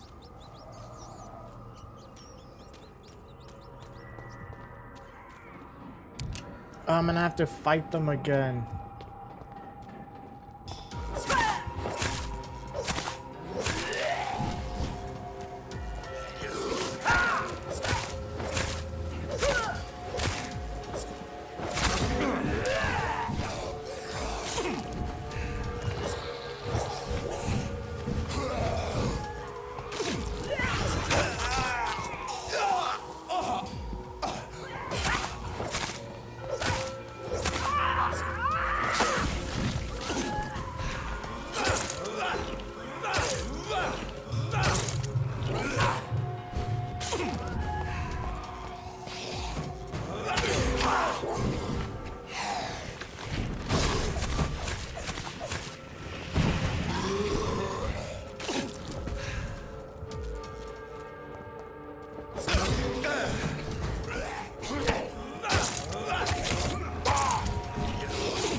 You monster.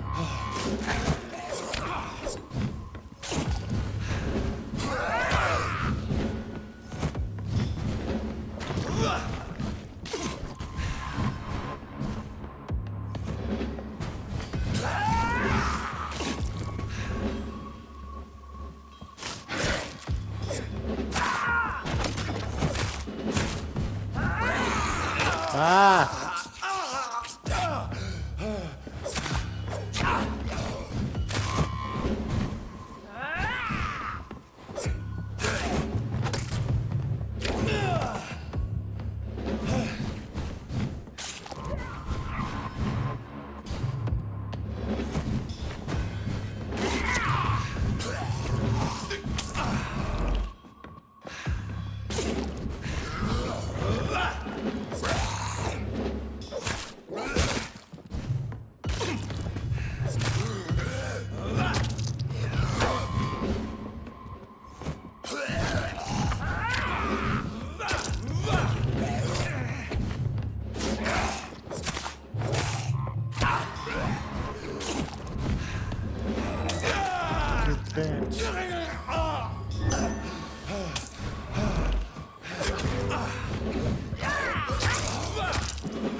Could it be a new stage in the disease's evolution? So the husband had an affair with Doris Fletcher.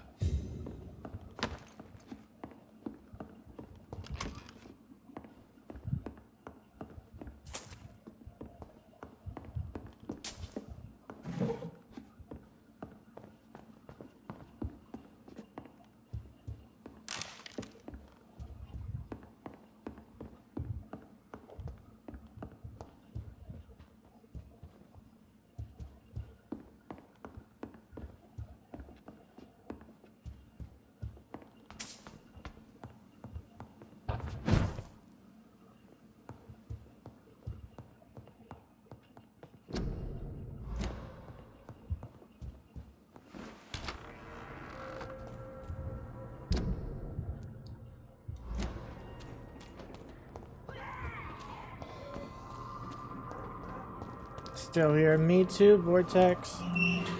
Thank you for being here.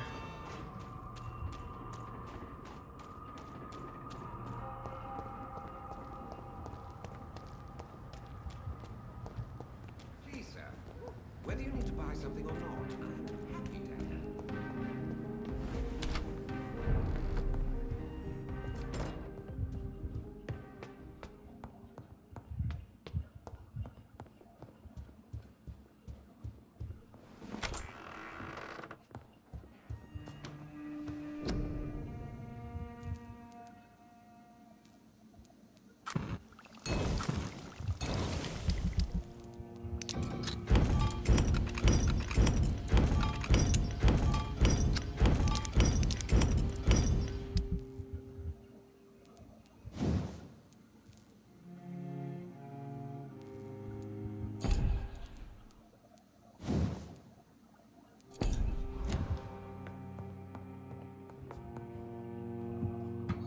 Hey Serge, how's it going? Welcome.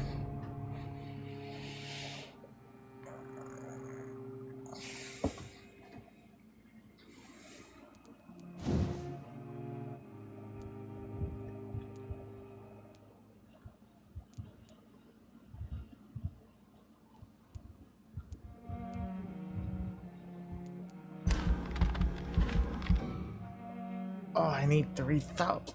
Okay, then I'll just save it.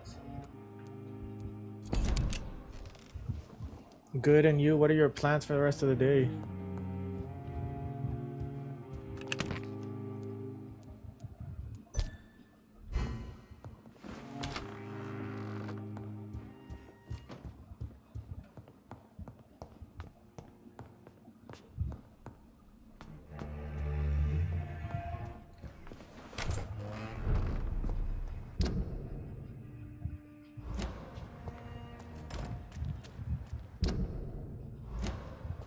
So go straight, then turn right.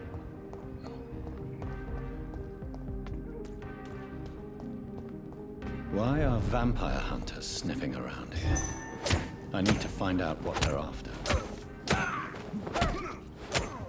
I cannot. Christ!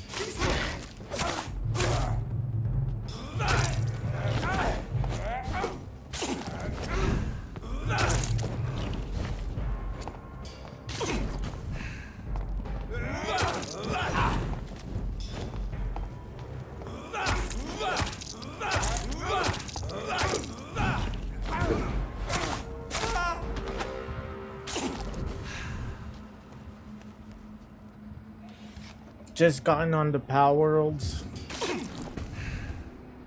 Vortex gave me this game as a gift. And I've been playing it and it's actually really good. I don't know why I stopped playing it the first time.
This woman's body has multiple lacerations. They're deep, too. Whoever did this was driven by rage.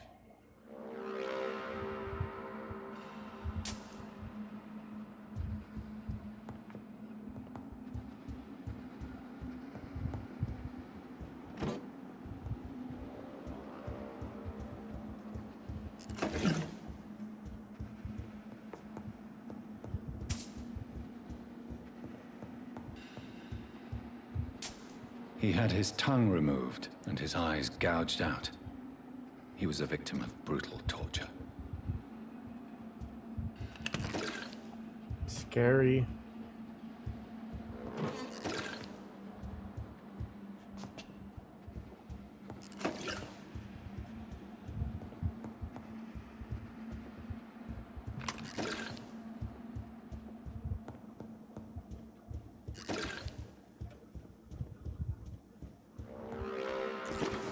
This one's neck is broken. He was young. Probably the son. Yeah, got this. Thanks, Vortex. What are your all's plans for today? What are your all's plans? What y'all gonna be doing?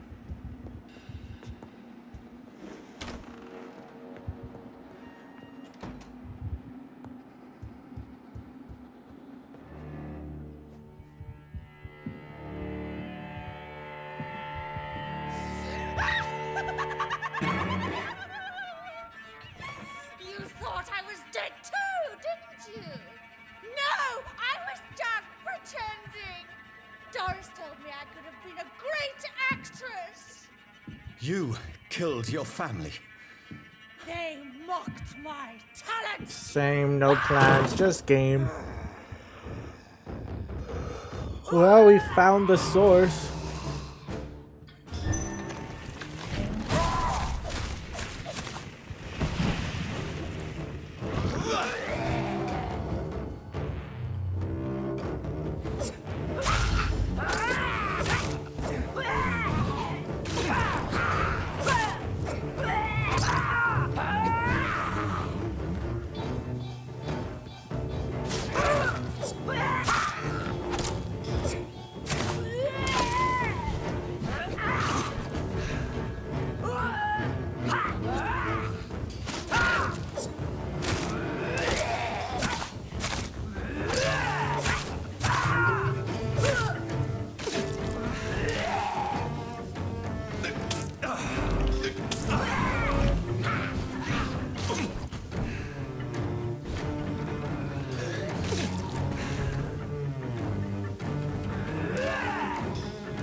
Dude, she almost killed me.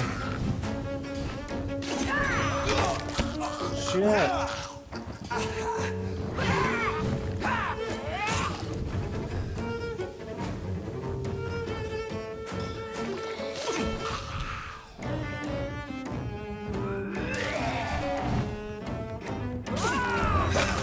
Dang, this bitch is crazy.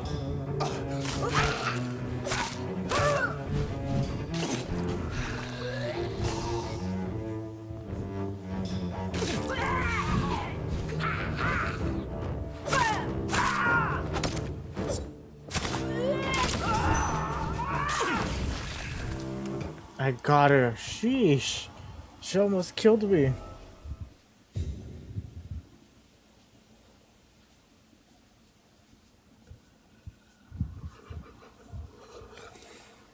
We can play Power World. But now that I've completed the main story, what would I do? Just work on my base? So, this girl took lessons at the famous Doris Fletcher acting school. Bruh, I'm stuck.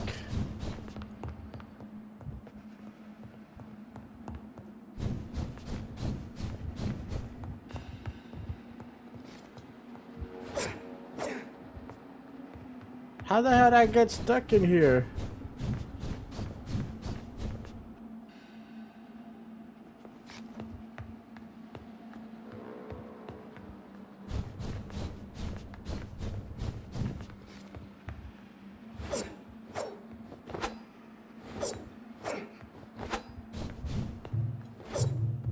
Oh, there we go. I got out. That was weird.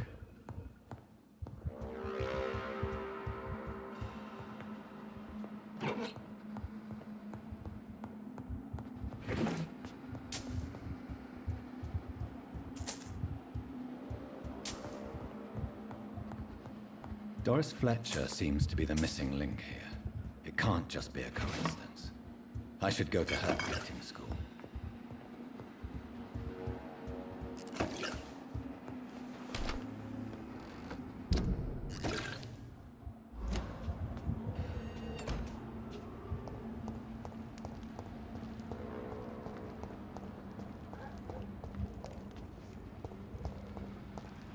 Yeah, let me just go back to my room so I can switch games.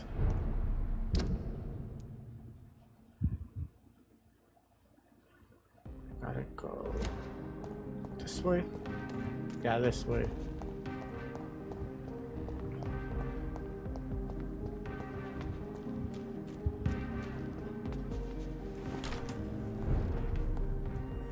There are rumors of a...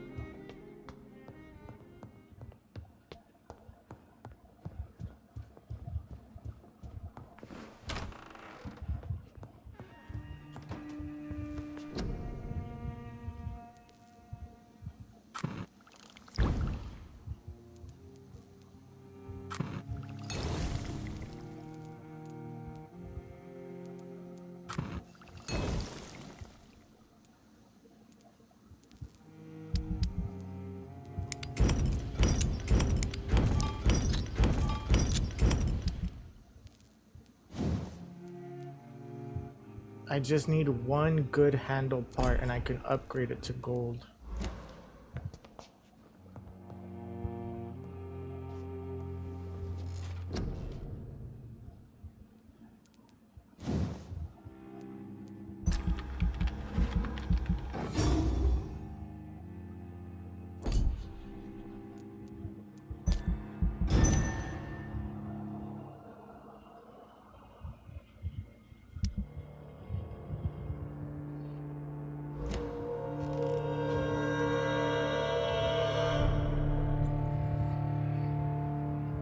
Okay, now I can exit out.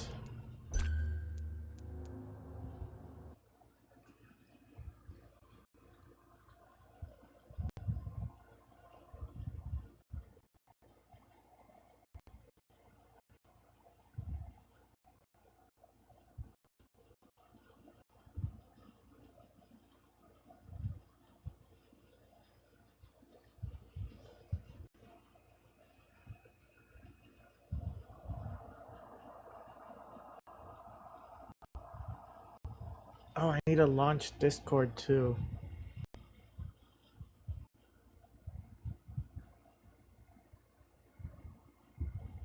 Here, before I get in the game, I'm gonna run to the restroom though. I'll run to the restroom and I'll make me a coffee really quick. And let me launch Discord too.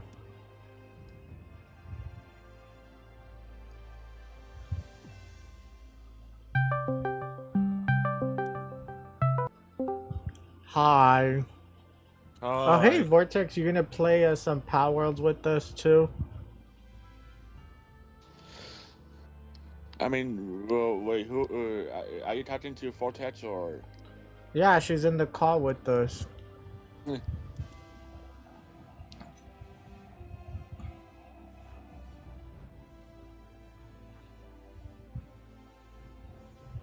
Hold on. I'm gonna put the code, I'm gonna jump in the game, but I'm gonna run to the restroom and make a coffee really quick. Okay. I also ordered some new headphones.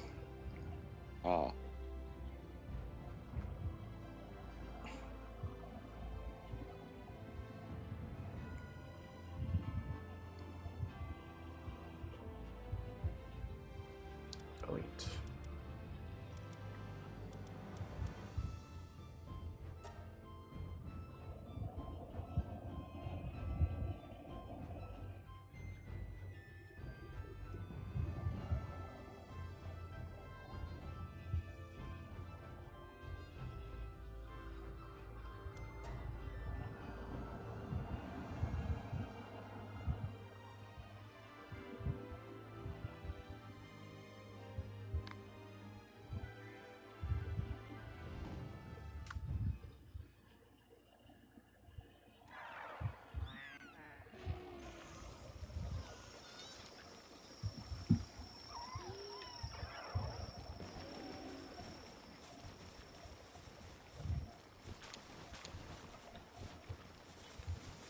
Okay, well, I'm in the game.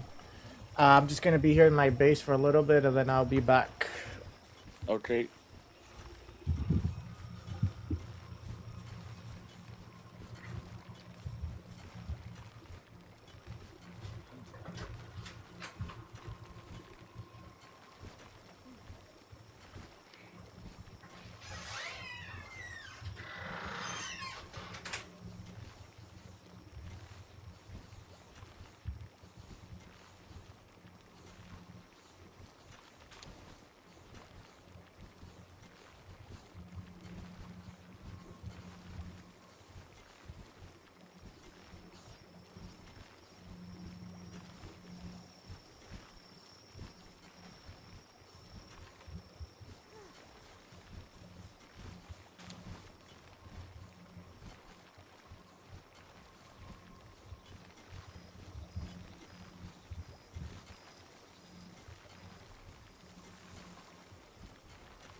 Yeah.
Okay, I'm back. I took long because Ramiro's parents just got here and I didn't even know.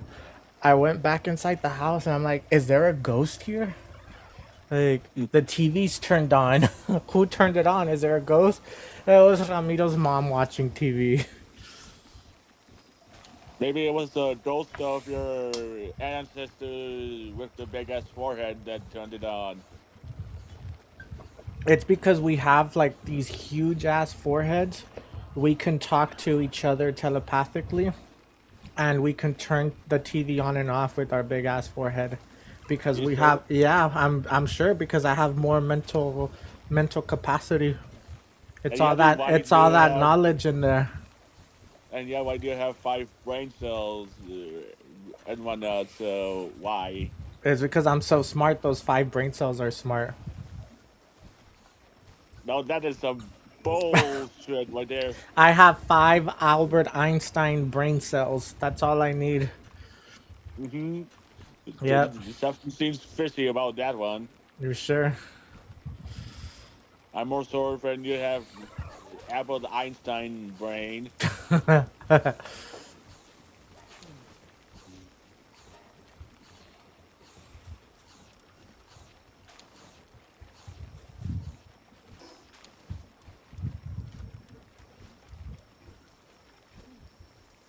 And I did notice that you didn't explore or all of the map and whatnot in this game. Nope. There's still a lot of the map I need to explore. Maybe you can do that as well. I probably should, just so I can see how the whole world looks. Yeah.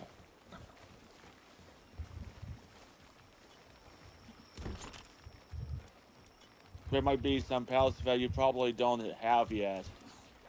Most likely. We'll put that there.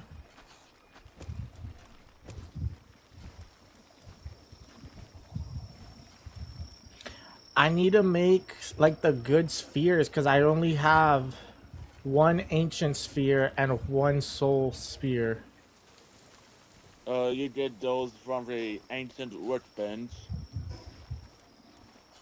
Which I don't have. Oh yeah, my bird died and I didn't even put it in the inventory. Dang it.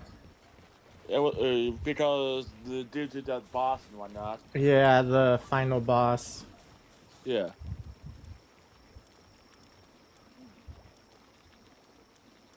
Then I'll put...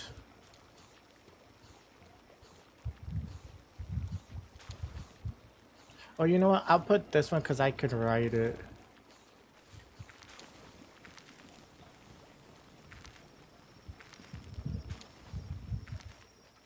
Oh wait, there's an egg here? Yep. Oh, it's a little penguin.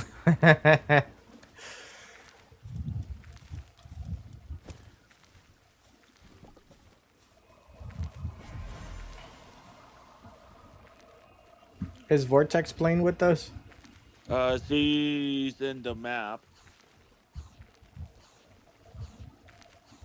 I seen her walking about at her egg base and whatnot.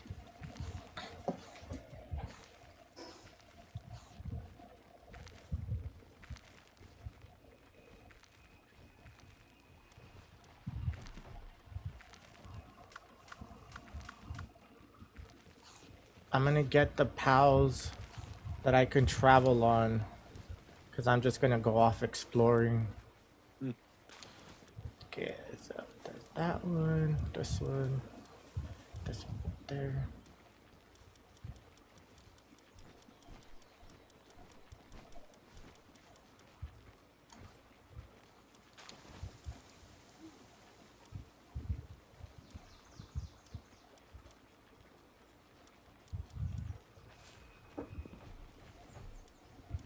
I thought I made you the saddle for the dark one of that golem. Yeah, I have this one and the dark one. Let's travel. I'm looking for that water one that you made me a saddle for. That little. Was it this one? No, it's not that one. It was serpent, I believe. I think it was this one, I think. Not the grounded one, but the regular one for the serpent.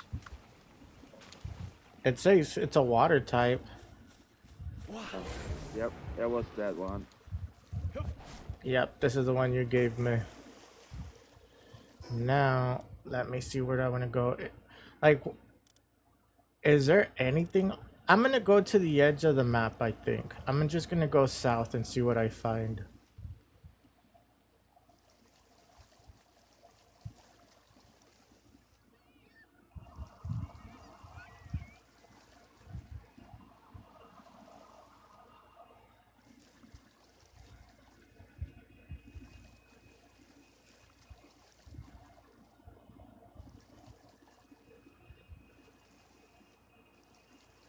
Oh, and if I need some spheres.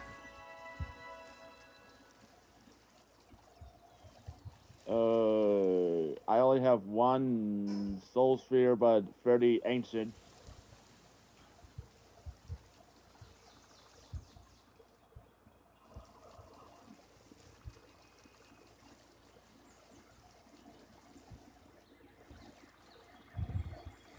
There is this zombie game I want to play. I don't know if it's called Project Zombie or something, but it's like a survival game, and I think you can play it with your friends.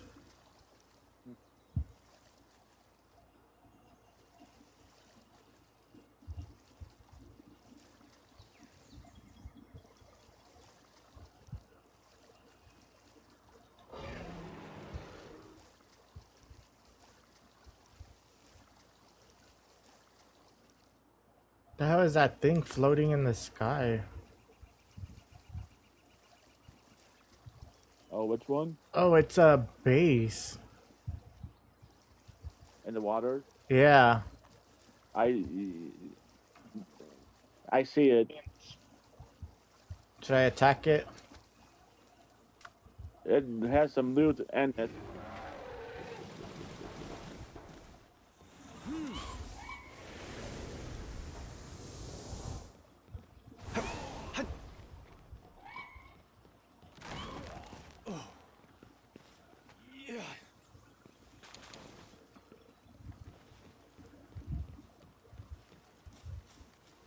I'll rescue you.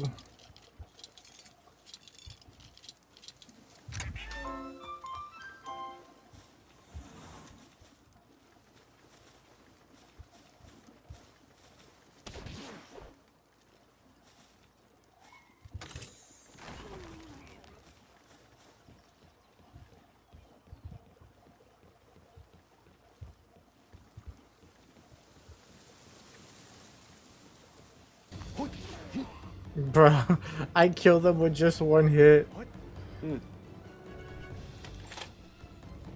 Right behind you, Cosmo. Oh, you came to check it out too? Yep.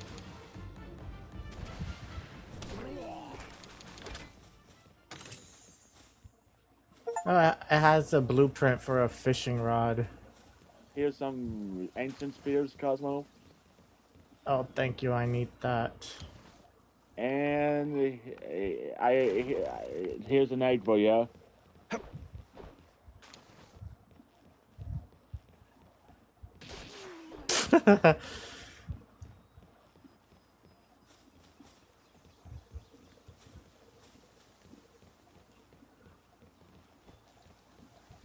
But yeah, there's an email for checking and whatnot. But if you catch like a dead body and whatnot, it would send them flying. I'm gonna see what's like the edge of the map.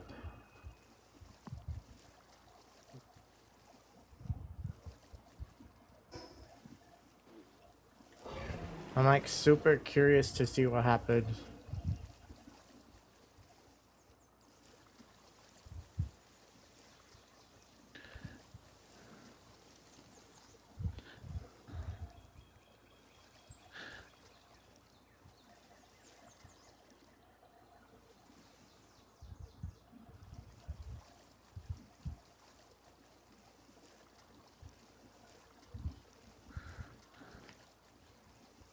Dang, how are you swimming so fast? Because I can.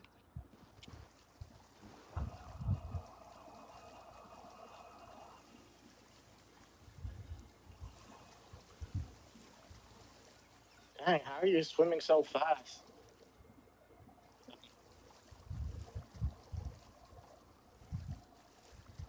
Jeez, you just like took off.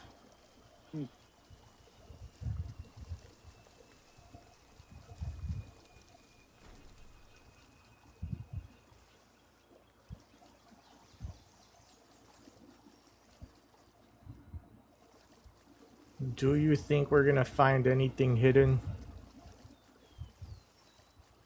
50-50.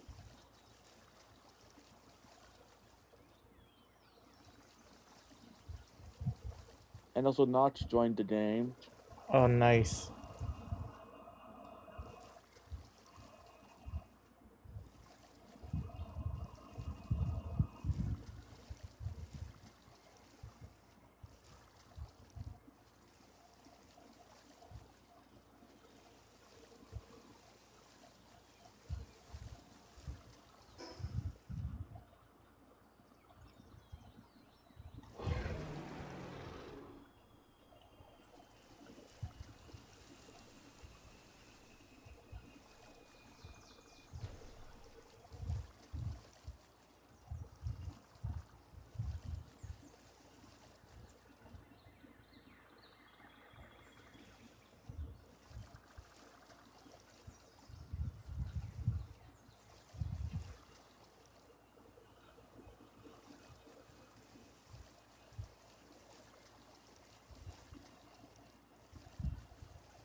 How did you get next to me? Didn't you like swim in front of me? I did him loop around. Look, and there he goes. He already surpassed me a second time.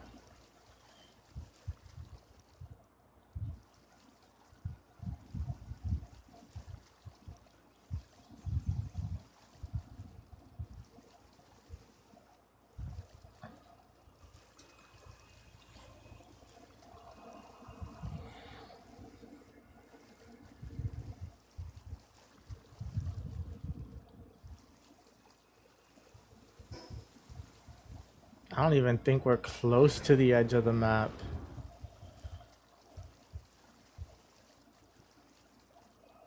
Well, I do see the floating islands to our southwest. Yeah, I see those.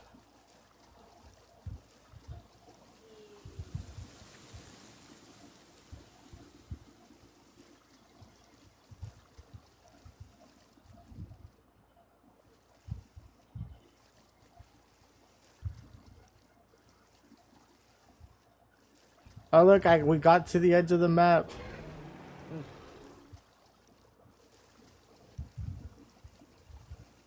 There's just a red wall. At least you got to know there's a red barrier there.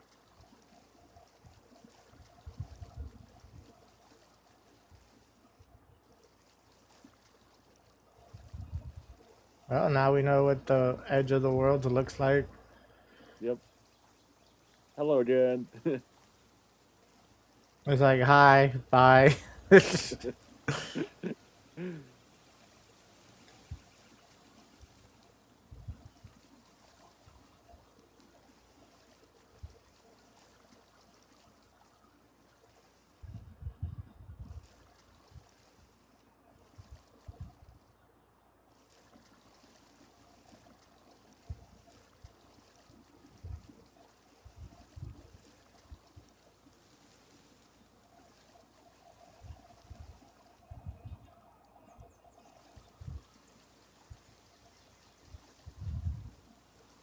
Are y'all gonna try out that other game called Animo? Still hesitant. Why? It's a free game. It doesn't cost anything to try it out when it comes out. It's free, so I know it's in your budget.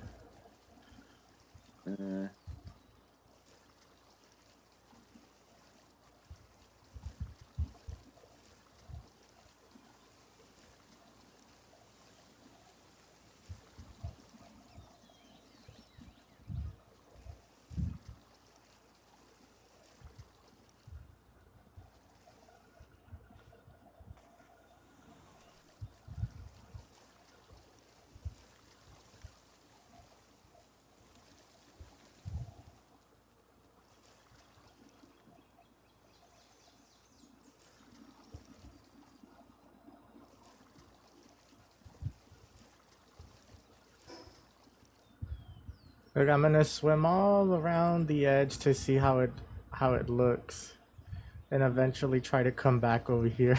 That's Why? if you. It's like, why do I want to do that? I don't know.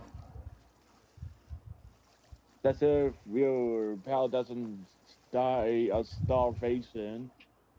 Why would it? Because it has 100 bar and whatnot.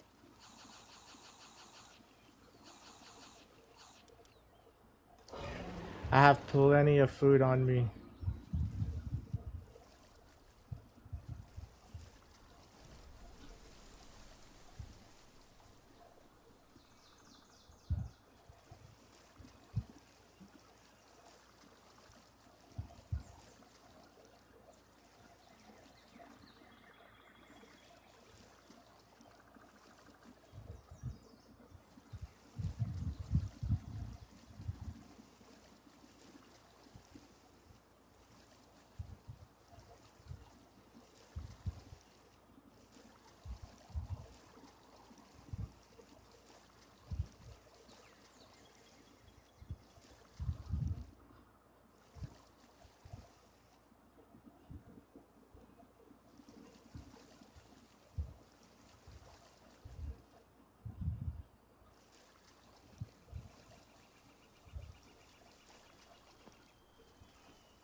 Good talk.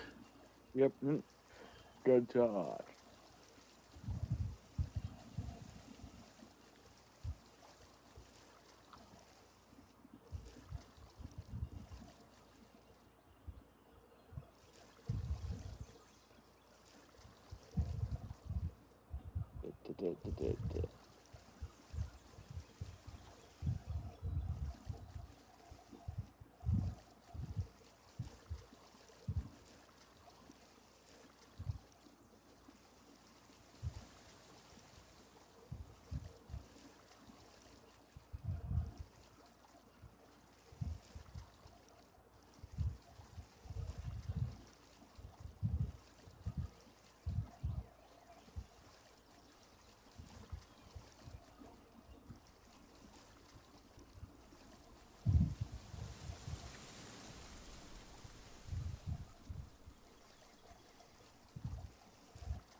2:16.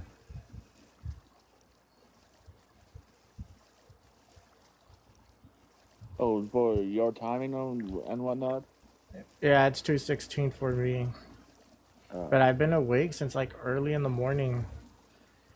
I had a dream that I went back to college and I freaking woke up all sweating and shit, like at 2 or 3 in the morning.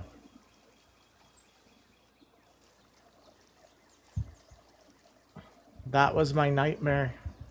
My nightmare was I went back to college. Which is kind of weird because I actually really liked going to the university.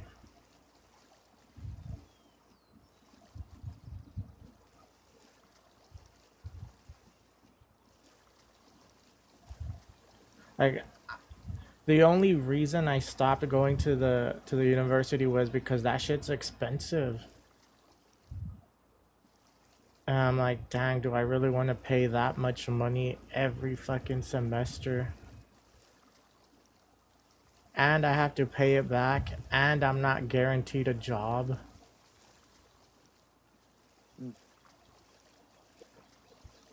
But yeah, that's why I stopped going.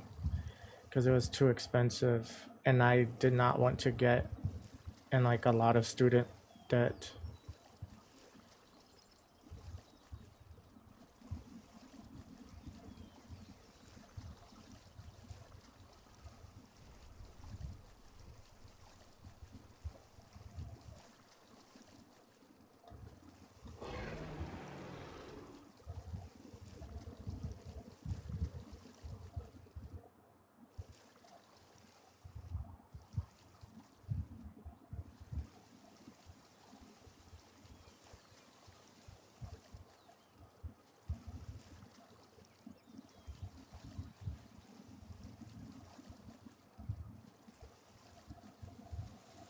Yeah.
Look at this. I think the map is just a huge hexagon.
Hold on.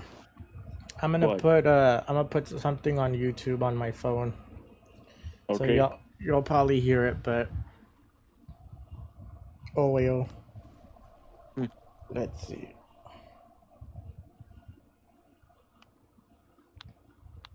I usually watch a lot of like game news stuff.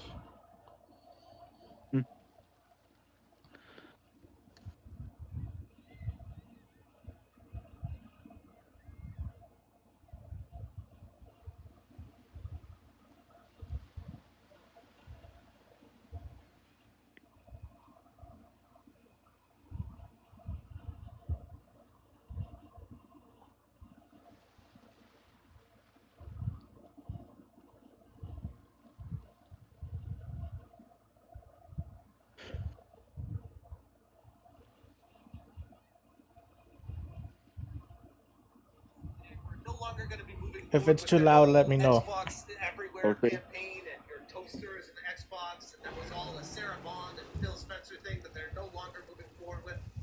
Apparently, I don't know, they changed their mind or lied or I don't know what changed, but we got an announcement today that flies directly in the face of everything they've been saying. This is from the official Xbox account saying, another way to hop into your favorite games. Check out how you can play on Vita OS powered smart TVs via the Xbox app. So maybe your toaster is no longer an Xbox, but your TV can be an Xbox. And you gotta ask yourself at this point, why would anyone buy an Xbox console? And because Microsoft has announced, or allegedly been reported that they're losing somewhere around $150 on every Xbox Series X that gets sold, it would motivate them to not sell them, but still be able to have a place for people to buy their games and play them, or participate in Game Pass. Which, again, as I've gone on the record many times saying, I think that's the wrong direction. I don't think it's going to work out for them in the long run.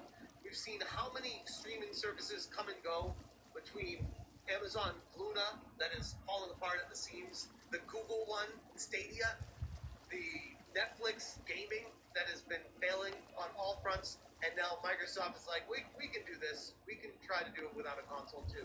These companies don't understand why the consoles matter and why people want a gaming console and why they want to own their media to be able to play said media on said console with a physical controller, not their phone or not a TV remote. They actually want their controller with their console, with their physical media, so that when they get home from a tough day of work, they don't have to stress about it. They go on, turn the controller on, turn the game system on, and just play.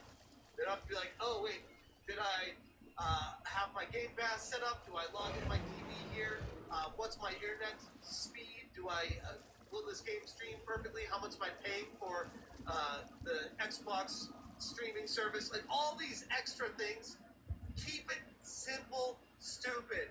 They keep trying to complicate it to try to make everyone go on a monthly plan, thinking that there's infinite money to go down this road. And I don't think there is. And there's a lot of people in the community that also feel that way. But again, this didn't work before for them. And instead of backing away and saying, okay, we'll try something else, they are doubling down on the Xbox Everywhere with another approach. Ashish Sharma, the CEO of Xbox, said, this summer we've expanded Xbox streaming to more than 150 million TVs and devices around the world because not everyone can afford dedicated gaming hardware. Oh yeah, let's do this. You can't afford the gaming hardware, but you can afford $30 a month to pay us. Today we're adding millions more through Vita OS and Hisense, so more people can play on the hardware they already own. The problem with this is you will own nothing and be happy, because while you own the TV, for now, you don't own the games. Everything's going to be streaming, and you're going to be paying a monthly service fee to be able to access and play them. This is not a great thing, in my humble opinion. This is another brick in the road of paving. I've tried the cloud gaming, and I did not like it. Like I was able to feel the input lag from the controller to the character. I was like, yeah, no, I don't like this. We're continuing I tried it and I'm like, yeah, I'm never good. Players already own, giving them more ways to jump into their favorite games. Remember, your Xbox is a toaster. You can play your Xbox anywhere. So remember they tried to pile on Sarah Bond for this, saying that was her thing and they're getting away from that, and they tried to blame it on her because it wasn't working, and now they're doing it again without her there. Especially those who may not be able to afford or justify buying dedicated gaming hardware. Over the past month, we've started rolling out the Xbox app to millions of Vita OS powered smart TVs from 2024 to 2026, including supported Hisense models. With a compatible TV and controller, this gives you another way to enjoy your favorite games with Xbox. Xbox Game Pass subscribers can stream hundreds of games directly to your TV. Game library varies over time by region, device, and Game Pass plan. Whether you're exploring Forza Horizon 6, as long as it's on there, Halo Campaign Evolved, as long as it's on there, or discovering a new favorite before they take it away. Oh, speaking of Halo, did you redeem the code here that sent you Cosmo? I actually haven't. I need to do it. You need to redeem them on the Halo Waypoint website. But they're the ones from the Discord, right? That the one that Colson sent you, yeah. All right. Also, you can if you watch a streamer playing the game for 2 hours on Twitch, you also claim it on the drop so as well. They're chasing their tail. They're going in How are you liking the game so far? I haven't even gotten it yet. Getting away from why it was successful in the first place. They try to find an audience. I just remind you about those things and whatnot. Yeah. And creating the field of dreams. If you build, they will come. Console. And instead of that, we're like, well, we built it, no one's coming to it, so let's just put it everywhere, and maybe they'll buy into it somewhere that they have access to it. That doesn't work. It's been proven to not work many times over, and I don't see this changing. To start playing, all you need is a Vita OS Smart TV or supported Hisense TV, Xbox Game Pass subscription, any one of them, support Bluetooth-enabled wireless controller, like the Xbox wireless controller, a reliable high-speed internet connection. Good luck with all this. How to get your Xbox app on your TV? Get started, you have to download it, create this. Wait, it's all basic stuff, nothing too crazy. But my concern again is this is going the wrong direction. Dakadaka says, Xbox has notoriously never turned a large profit off of hardware sales. They made decent money off of game sales and controllers. They wasted billions on Kinect. It's really, really stupid at this point to stay in the hardware business. I think that they were able to be very successful with a good game console. And Do you think Xbox is going to become the next Sega Dreamcast?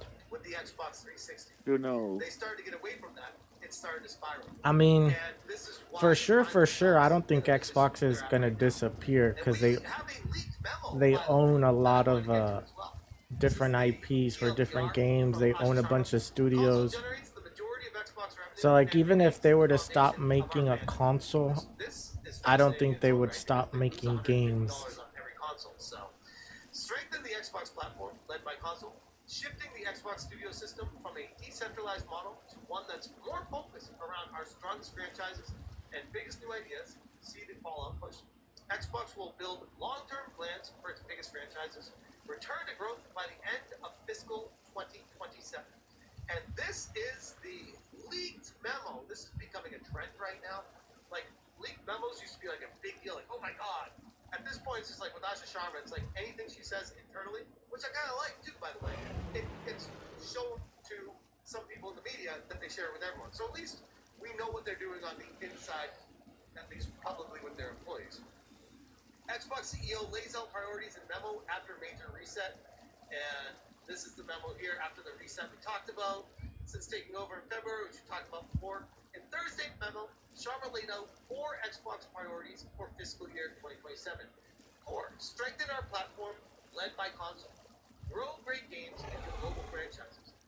Make Minecraft the world's creator platform and extend worlds that fans love. Xbox will measure progress towards its goals in 3 stages, Sharma said. The first is to return to growth by end of fiscal year 2027. The second is to turn its bets into growth. In fiscal year 28-29, our 4 Cs and roadmap must move into business producing Also, your meaningful surfing player crowd value is and hungry. revenue acceleration. Third is to scale what works. And by fiscal year 2030, our ambition is to be halfway to our long-term daily player goal with sustained double-digit growth in players and engagement. Are you still following me? Margins. I'm watching your stream right now. Oh, Xbox is one of the largest look what I've got so far, bringing sir. together more than 100 billion people every day. Look at this. I thought it was a hexagon, but look, right here it just goes straight up, and then here it Also turned. noted that console generates the majority of Xbox revenue and remains the foundation of our fandom. So, you have all that going with them. The company is also shifting its studio system from a decentralized model to one that's more focused around the strongest franchises and biggest new ideas. Something that's already become evident with changes like the big Fallout push. Xbox will build long-term plans for its biggest franchises across film, television, consumer products, sponsorship, live experiences, form new partnerships globally, including China. Good luck with that. 3 Xbox franchises already generate more than $1 billion annually, though Sharma doesn't specify which those are. Well, Minecraft, Fallout, and Call of Duty. I'm guessing. To grow its share in casual games, Xbox plans to lean on Candy Crush, Maker of King, as well as Microsoft casual games, Sharma said. Xbox is planning to invest in Minecraft more than ever before. So it looks like they're starting to go after the casual audience a little bit more. Sebi says, so much for trying to save Xbox. It is officially moving to being a streaming service because not everyone has the right gaming hardware to run games. Just wait until they declare tiers for speeds, which that is what comes next. The enshittification of this direction, even if people think this is a good thing and more options are better. What the new options do oftentimes is eliminate the old options as time goes on, and then they control the new options fully. And you have no option.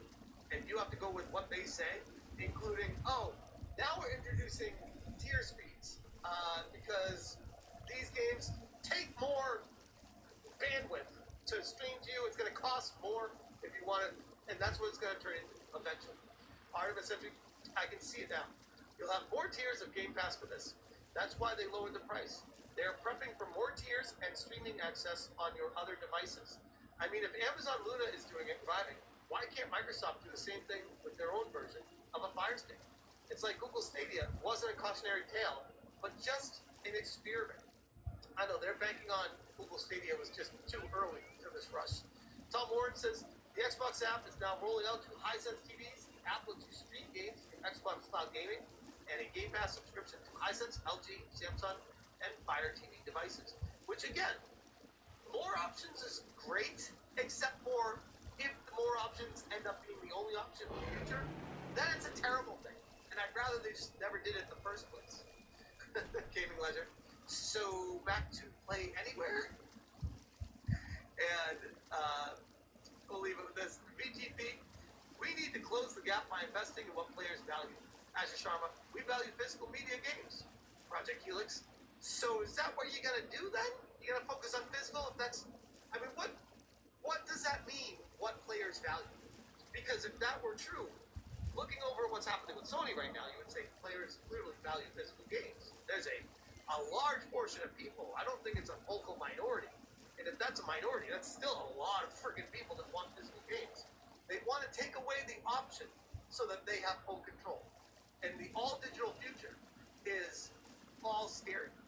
It's something that I weep for the next generation of gamers, because it's going to get worse and worse and worse and spiral out of control. And in a weird way, I'll leave it at this, I kind of feel like if it does go that direction, the retro game market is going to go through the roof. Like, there will be a massive resurgence in Nintendo, Sega, even the OG Sony PlayStation games, PlayStation 2, and ROMs, the hacking community, everything's going to completely go crazy. Because these studios, these corporations, got too greedy. And as soon as that happens, people start going retro and sailing the high seas. We'll see. I'll leave that there. If the entire game industry just collapsed tomorrow, would you be sad? And I'm not saying like you have to be like mentally affected, but like would you be like a little bit sad? Like, oh, I kind of wish that it would keep going. Or are you just done with it? And you're just like, no, I'm not sad at all. Fuck it. Like, I do wonder. And we've learned in the past too, when the game industry crashes, it's only natural. And from the ashes, the phoenix will rise, and a much greater industry will come out of that. And then that greater industry will crash eventually, and then it will start all over again.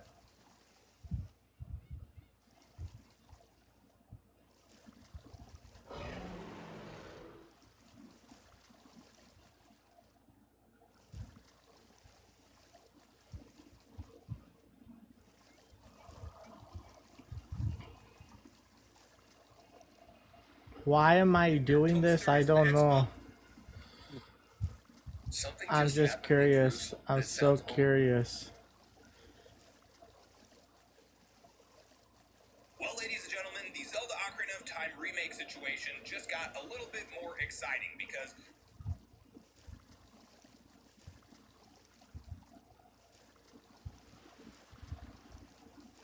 smoother on the Steam Deck by up to 31%, which is awesome. After that, let's talk about how Xbox just realized they can't beat Steam in their own game, which I think is a good thing. And finally, let's wrap up by talking about how GOG is still working on the Galaxy app for Linux, which of course is a good thing. How's it going? As always, my name is Jimmy Champagne. This is Deck Right, my channel all about Steam hardware. And as usual, I hope you're having a great week playing a ton of video games. Now that Halo Campaign Evolved is out of its early access period, a bunch of my friends picked it up, so I've been playing that on my Steam machine. As usual, let me know what you're playing down in the comments below. And 85% of the people who watch this channel are not subscribed, so if you're one of them, help me out by subscribing and setting notifications to all. But with the intro out of the way, let's talk about how performance is about to get a whole lot smoother on Steam. Look, I'm almost all the way up here. Really complicated, and I'm going to do my absolute best to break it down simply, but a Linux developer... I'd say I'm about like halfway done.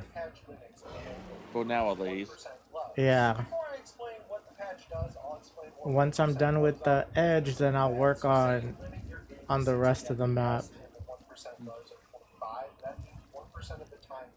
Oh look, this one comes over here, then it goes like this. Even though 1% of the time doesn't really seem like a whole lot for that to happen, it results in stutters. So what you want is that number, the 1% low number, to be as Dude, I put some thumb grips on my Steam controller, and I don't like the thumb grips.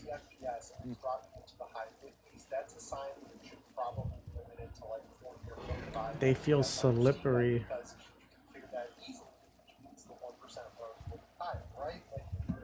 Hold up, I'm gonna switch them.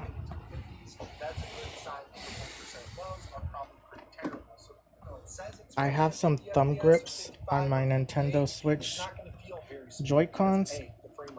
I like those. I think I'm gonna put them on the, see if they fit. An FPS number to limit to that's right in that healthy middle to keep things as possible, especially if you're like me and you're super sensitive to frame rate fluctuations. And as someone who has a lot of different PCs and plays mostly on You know what we haven't played in a while? That Backrooms game. That one. We haven't played Minecraft either.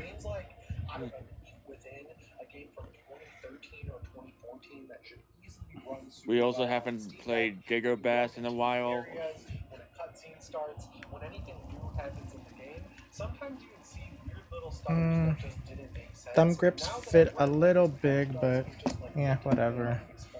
They're more comfortable. So bear with me, but what this patch does is fix the EPP situation with the P cores on the Steam Deck's CPU. EPP is Energy Preference Protocol, and it basically tells your CPU's core what state to run in very fast. Okay, yeah, that is so much better. And at first I was like, why wouldn't you just want your Steam Deck CPU to just be in performance mode the entire time you're playing the game? And it turns out you don't want that because Yeah, this is better. They feel more grippy. It's actually fast enough to figure out what it should be doing. But unfortunately, up until this patch, because of the way AMD's EPP situation works, the time it took to boot up the CPU and wake it up and utilize, that was causing bad 1% So it really had nothing to do with the raw power of the Steam Deck or how the game was built or how it's running. It was all down to how the CPU was working. And the CPU patch that was developed for Linux by this developer, David Burnett, fixes that situation by making the entire process faster. So in real-world tests with games that had majorly bad 1% lows, like Civilization 6, it improved 1% lows by 31%. And I saw a lot of people kind of running with this and saying, oh, frame rates as a whole are about to get a whole lot better. And no, that's not happening. The average FPS will stay the same. But if you're playing a game that is able to run like 35 or 37 FPS, you say, hey, it's above 30, but not close enough to 40 to actually lock it at 40. Lock it to 30, that means you'll get a much smoother 30 FPS with this patch applied, which ultimately makes your gameplay will be a lot smoother on the Steam Deck, which is so awesome, because one thing I'm addicted to is finding the perfect frame rate. So in my game testing videos, you might have noticed that for games like Silent Hill 2, it can run at 60 FPS most of the time, but it drops into the high 50s, to the high 40s once in a while, and that was causing a really bad 1% bugs. People were like, why do you limit it to 40 FPS? That's exactly why. I'm trying to find that happy middle ground between good graphics and good performance, and getting good performance usually means focusing on 1% lows before focusing on getting the highest frame rate. So that's what I'm always trying to do. And with the Steam Machine, the 1% low situation has been largely fine. Like in some games that are really pushing it, like Halo Campaign Evolved, I had to settle for 1440p high medium FSR and 30 FPS. That's a very smooth, consistent experience, even though it can run at 40 most of the time. 4% lows were garbage, so I just went with 30, and it's been an okay experience overall. Other than Unreal 5 games that aren't optimized like that, though, I mean, the game I mentioned earlier, Within, was an absolute block 60. Same goes for the vast majority of everything else I've tried, so it hasn't been that big of a deal. So that's why this patch is so laser focused on fixing the Steam Deck, and I wish it happened sooner, but I'm glad it's happening at all because it's frustrating if you're sensitive to 1% low. So hopefully this gets added into SteamOS soon. Valve is on a little bit of a lag compared to everyone else because they actually fine-tune the stuff for their hardware, but they did work in that. Look, when I'm flying, it doesn't show me the wall. Moving on to the second news story here. Let's talk about Like the red wall. just realized they can't beat Steam at their own game, and they're Is it because this thing's too big? Probably. So while none of this has really been confirmed, you know that the plan for the Xbox Helix was not to be an Xbox console, but to be an Xbox PC running Xbox mode, which is how the Xbox ROG Ally X works. It's fine, it's nowhere near as good as SteamOS, but it is an improvement over how it was working before. And the weird thing is, they're talking about it between other storefronts, like the Epic Game Store, like... Oh, it's like a triangle right here. That's something I've never really understood. There's no reality in which that makes sense in my mind, because at that point, anyone who buys that thing will I find it amusing that you can just stand on the whale when you're not riding it. Yeah, it's because I guess because it's so big. Oh, I'm stuck here.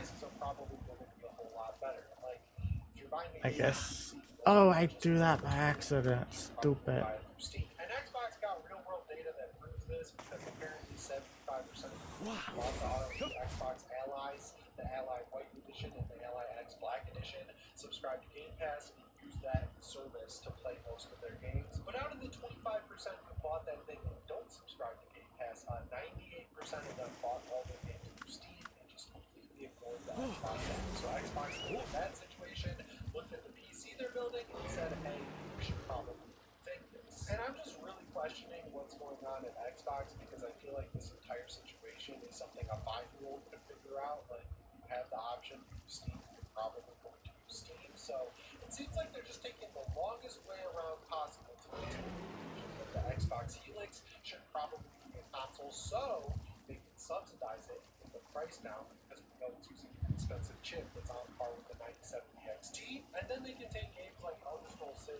Blue's Day, and Fallout 5, make them Xbox console exclusives, and then on PC still sell them on Steam, and then make the money back they lose by selling the hardware at a loss, which sounds insane, I know, because it's the only way that they've been doing it for basically the entire history of console gaming. Like, every console ever was sold at a loss because they knew, because of their lockdown ecosystem, they're going to spend money on their storefront and they'll make it back over time. It's just how things work. And yeah, I'm glad they're reaching this conclusion because I don't think they have anything close to a shot of taking any of Steve's user base away. And if they do take anyone, it will be such a small number that ultimately it doesn't matter. So you should probably go after Sony, who's like in the dirt right now with the physical games thing, the games they're actually making, or lack thereof, the plethora of remakes, what they're charging for PS Plus. Like Sony's getting dangerously close to the reputation hit that they took right before the PS3 generation when they announced the price. And if they haven't gotten close to that reputation hit, they've exceeded. Those are the only two options. All Xbox has to do is lock this thing down, say it's going to have exclusives, include a disc drive, and say they're going to keep making physical games. Then, most importantly, show off a lot of cool stuff that's exclusive to that console. And I think that makes it viable. Like, I gotta be real, I'm rooting for Xbox. I like PlayStation because of the games they made during the PS3 and PS4 era. They have not made games like that in a long time. I don't like the way Sony behaves and how they treat their customers, where anytime they get a taste of success, they turn into huge assholes. And I'm not gonna pretend that Xbox is this holier-than-thou brand, but I want competition in the industry for everyone. Because if competition exists, that only results in better games. So, ultimately, I think this is a smart move. Probably the smartest one they can make. The real key thing. Dang, I've been at it at this forever. I didn't think it was gonna take this long. The main thing I think they gotta do is make great games that people want. I was like, I'll be done like in 10 minutes, 20 minutes. Dang. Just like they did with the Xbox 360 back in the day when they were eating Sony's lunch for the first 3 quarters of the PS3 generation. And finally, speaking about other storefronts, a lot of people are really interested in GOG Galaxy. Look at this Vortex. I don't know why I thought it was gonna be a hexagon, but nope.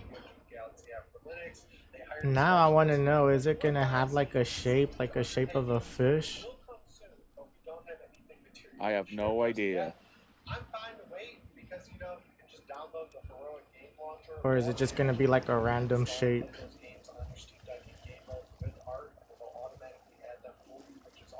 But like from a bigger picture perspective, I think it's sick that they're working on this app because it shows that there's finally enough people on Linux for these companies to really double down and start caring about it. And all it really takes is one domino to fall to really get things moving, right? Like get GOG Galaxy to play old games like the Resident Evil games, so you can get your DRM-free copies, which become so much more important than what Sony's doing with digital versus physical games. And if that works and you start getting people excited, then suddenly the anti-cheat companies are going to get stuck and start working harder on getting that anti-cheat that supports Linux out faster, right? Like once you get a ball rolling, it's hard to make it lose momentum, and then all it's going to take is doing the extra work to get this stuff out there and start building that momentum. Dude, my fucking thumb hurts from holding the joystick up.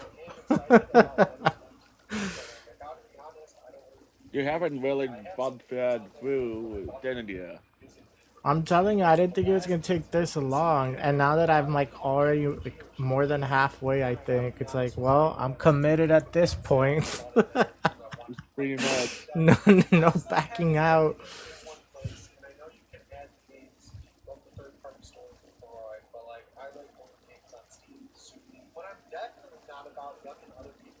So if you've got a bunch of games on GOG and just for some reason ain't using the Heroic Launcher, I'm happy for you. I'm happy that they're building out the GOG Galaxy app.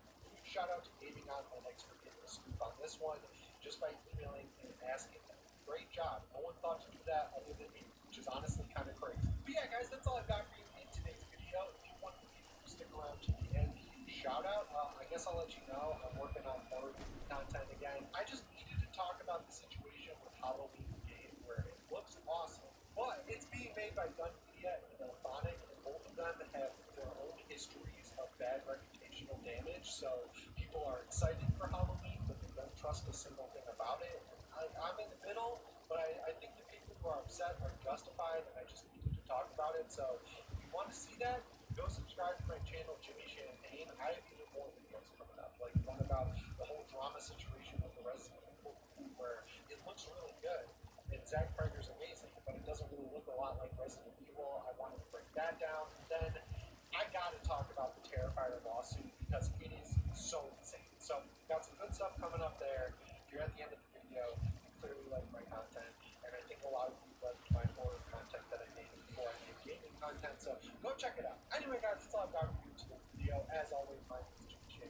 see you in the next one. Thanks for watching. Shape out.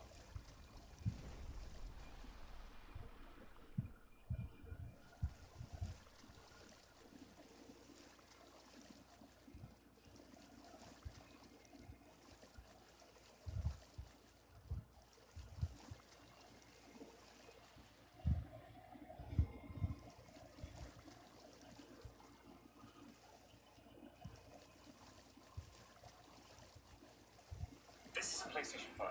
It came out in 2020 at $399, and now, even though it's 6 years old, it costs $599.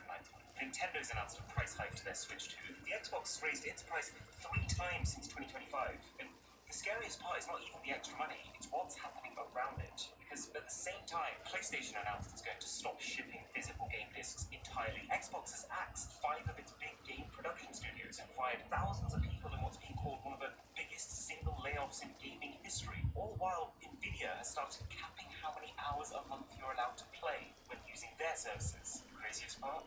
Everything I've just mentioned is linked. This is actually all part of a single chain reaction that's already started in the gaming industry. And I don't see where it stops.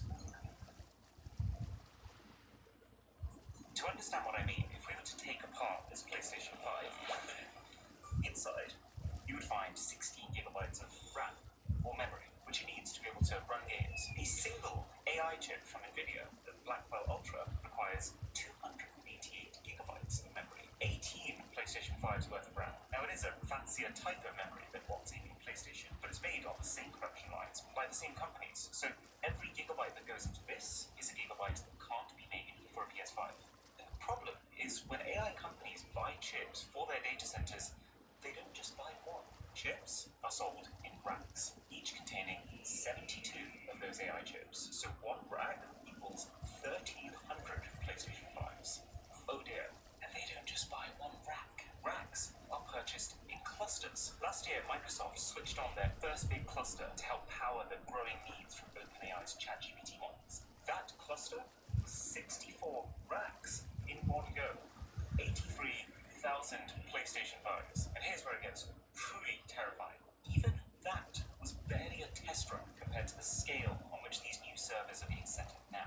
Just a year later, OpenAI is currently building out the Stargate campus that will reportedly hold Almost. I just need this little piece right here. Look, from here to here. 8.3 million PlayStation 5's worth of memory in one company's one site. That's almost enough PlayStations for every Good single luck, you household. got this. Yeah, but my thumbs are falling off. And so when you factor in that there are also other AI companies, Meta and their even larger Prometheus site, xAI's Colossus, I do need to take a nap too.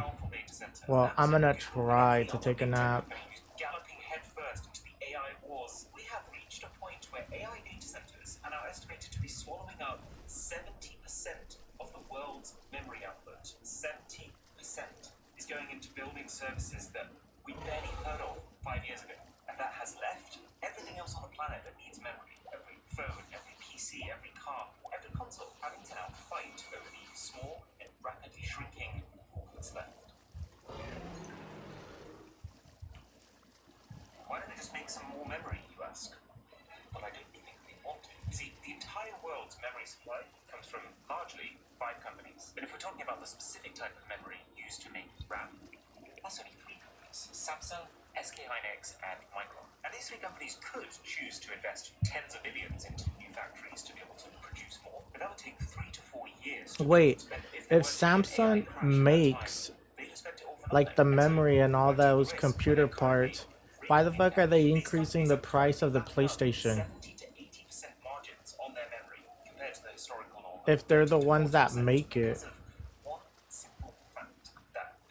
You know what that is? That's called being greedy. And they're looking for any excuse to charge the customers more money to make a bigger profit. Because if they make the chips and the memory and all that, shouldn't the PlayStation be like a lot cheaper than the Xbox?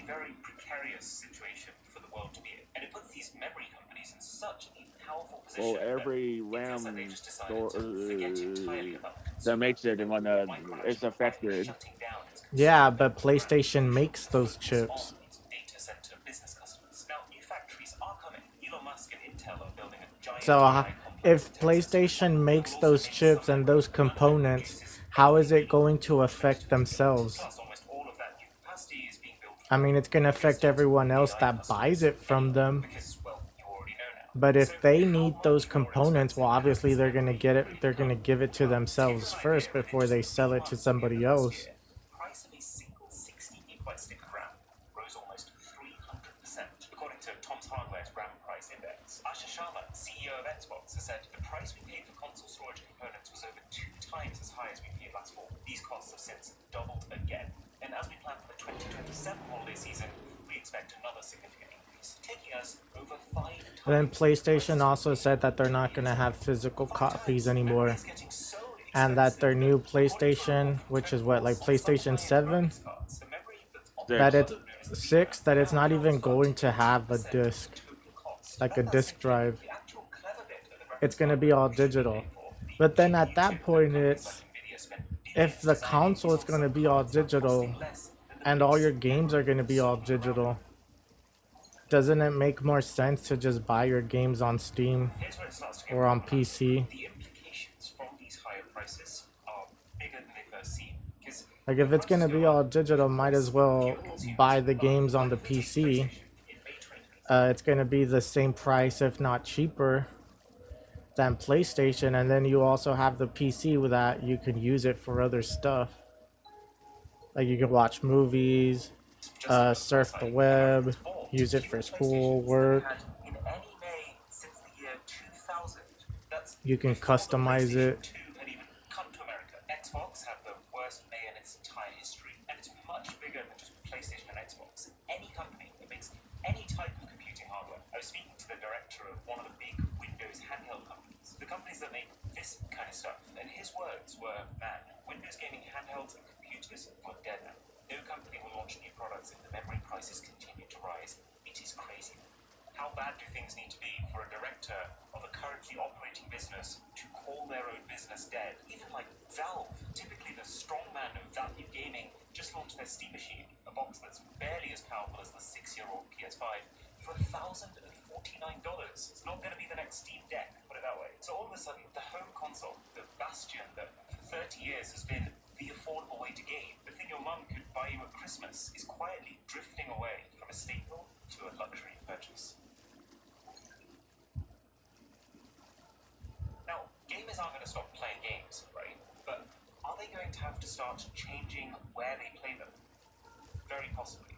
And that's where things get concerning. If the PlayStation 6, for example, launches at 2.5 times the base price that the PS5 did, $1,000, which sounds like an outrageous prediction, but is actually what the current latest rumors are suggesting, then it's not a crazy thought that far fewer people are going to buy a PS6. And you might think, okay, that's fine, I'll just wait, I'll buy it pre-owned.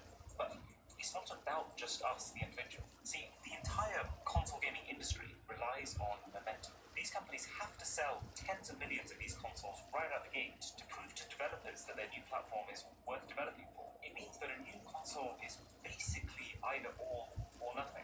You either sell tons of boxes, have developers flooding to your platform to make games for those users, and then even more users buying your console because of those games. The Nintendo Wii is a great example of forward momentum like this, with the console eventually hitting 101 million sales. Or you bottle it at the start. You don't manage to get that initial launch trajectory. Game devs don't want to take the risk, and then pretty much nothing you do is going to save your platform. Like the Wii U, which came just after the Wii, and in its entire lifetime has only hit 13.5 million. So my question is, how on earth are Sony or Xbox going to build any kind of momentum with their next-gen consoles if they're priced at $1,000?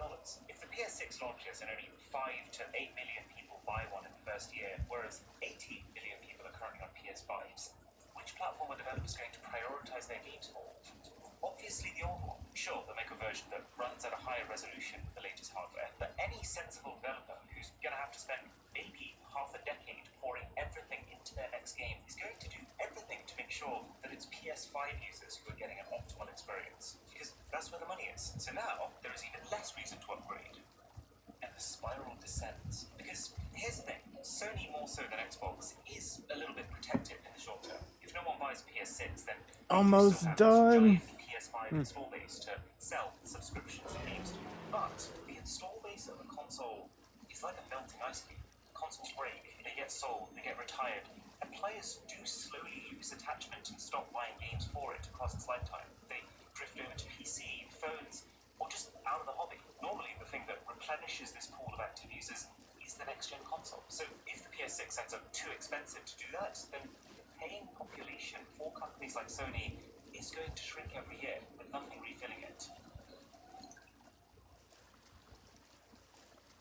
So, if these companies want to continue to maintain their profits, they have to claw back money from other places. And as far as I can see, there are 4 ways that they can do this. First lever they can pull is subscriptions. Either these companies will raise the price of subscriptions and will make it feel more essential to pay a monthly fee to get the experience. I mean, Xbox tried an enormous price increase at the end of last year to its Game Pass, then realized they went a little too far and pulled it back a bit. But it's still more expensive than it was. And Nintendo's already started jacking up online costs 2 months ago in Japan. So who knows how long till that becomes global. Lever 2 is game prices. And we've already been seeing a lot of this before.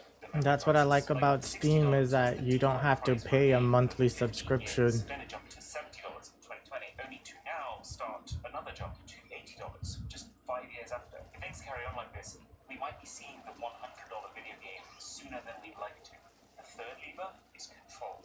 This is what we've just seen happen with Sony announcing that from 2028 onwards, they're going to cease distribution of physical discs. And this might seem completely unrelated to what's happening here, but the key thing that this move achieves for Sony is rerouting a lot of the money in the gaming market that wasn't previously going to them, back to them. Because it means that you can't sell your games anymore. When games are digital, they are tied to your account, effectively shutting down the entire second-hand market. It means that if your friend wants to play the same game you're playing, you can't just lend it to them. They can't just pop over to eBay and grab it for $20. They have to make an entirely new, maybe $80, maybe $100 purchase direct to Sony. If that doesn't already sound like a problem, look at this. On my PlayStation right now, if I want to buy, say, Immortals of Avian, a game that, safe to say, flopped pretty hard, Sony is currently selling that for £69.99. Any games that you recommend for me to play, Serge? Only one on top of my head right now, for single player wise, is that new Digimon game. And crazier still, that this is how Sony prices games while these other options still exist. What are they going to do when there's no other option? The Time Strangers. Sony accesses the discs, you will still be able to Is that the one I bought? but you'll be buying a download code. Didn't I buy a Digimon game? I think I got it on the Switch. Oh, which one was it? I don't know. My fat ass would have to get up to check. Hold on. Let me just feed my pal, and I'll tell you which one I got. Hold up. Let me turn on the lights.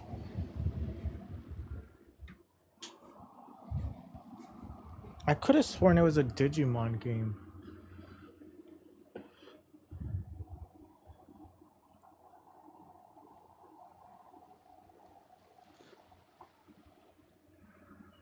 Was it? Did I even buy it?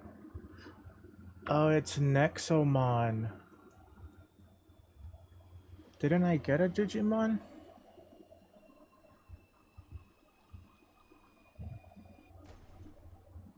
Oh, I think I'm confusing it with Nexomon. Probably. Yeah, I think I am. Yeah, I don't think I have it.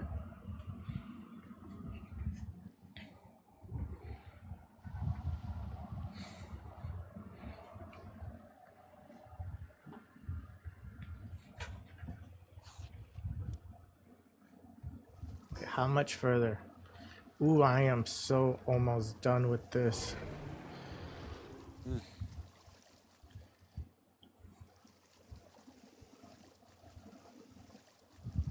Well, I can for sure tell you there's nothing on the edge of the map. There's definitely nothing here. Did you realize it before or after you set sail? No, I mostly just wanted to see, like, I wanted to unveil the map, but from the edge of the map. Like, to see how far it goes, to see how it looks.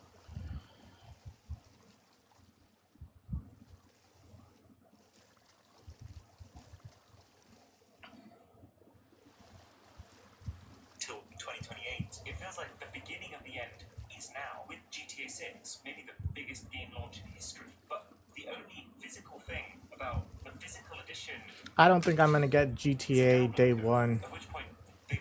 Because I think they said day one it's gonna be on console.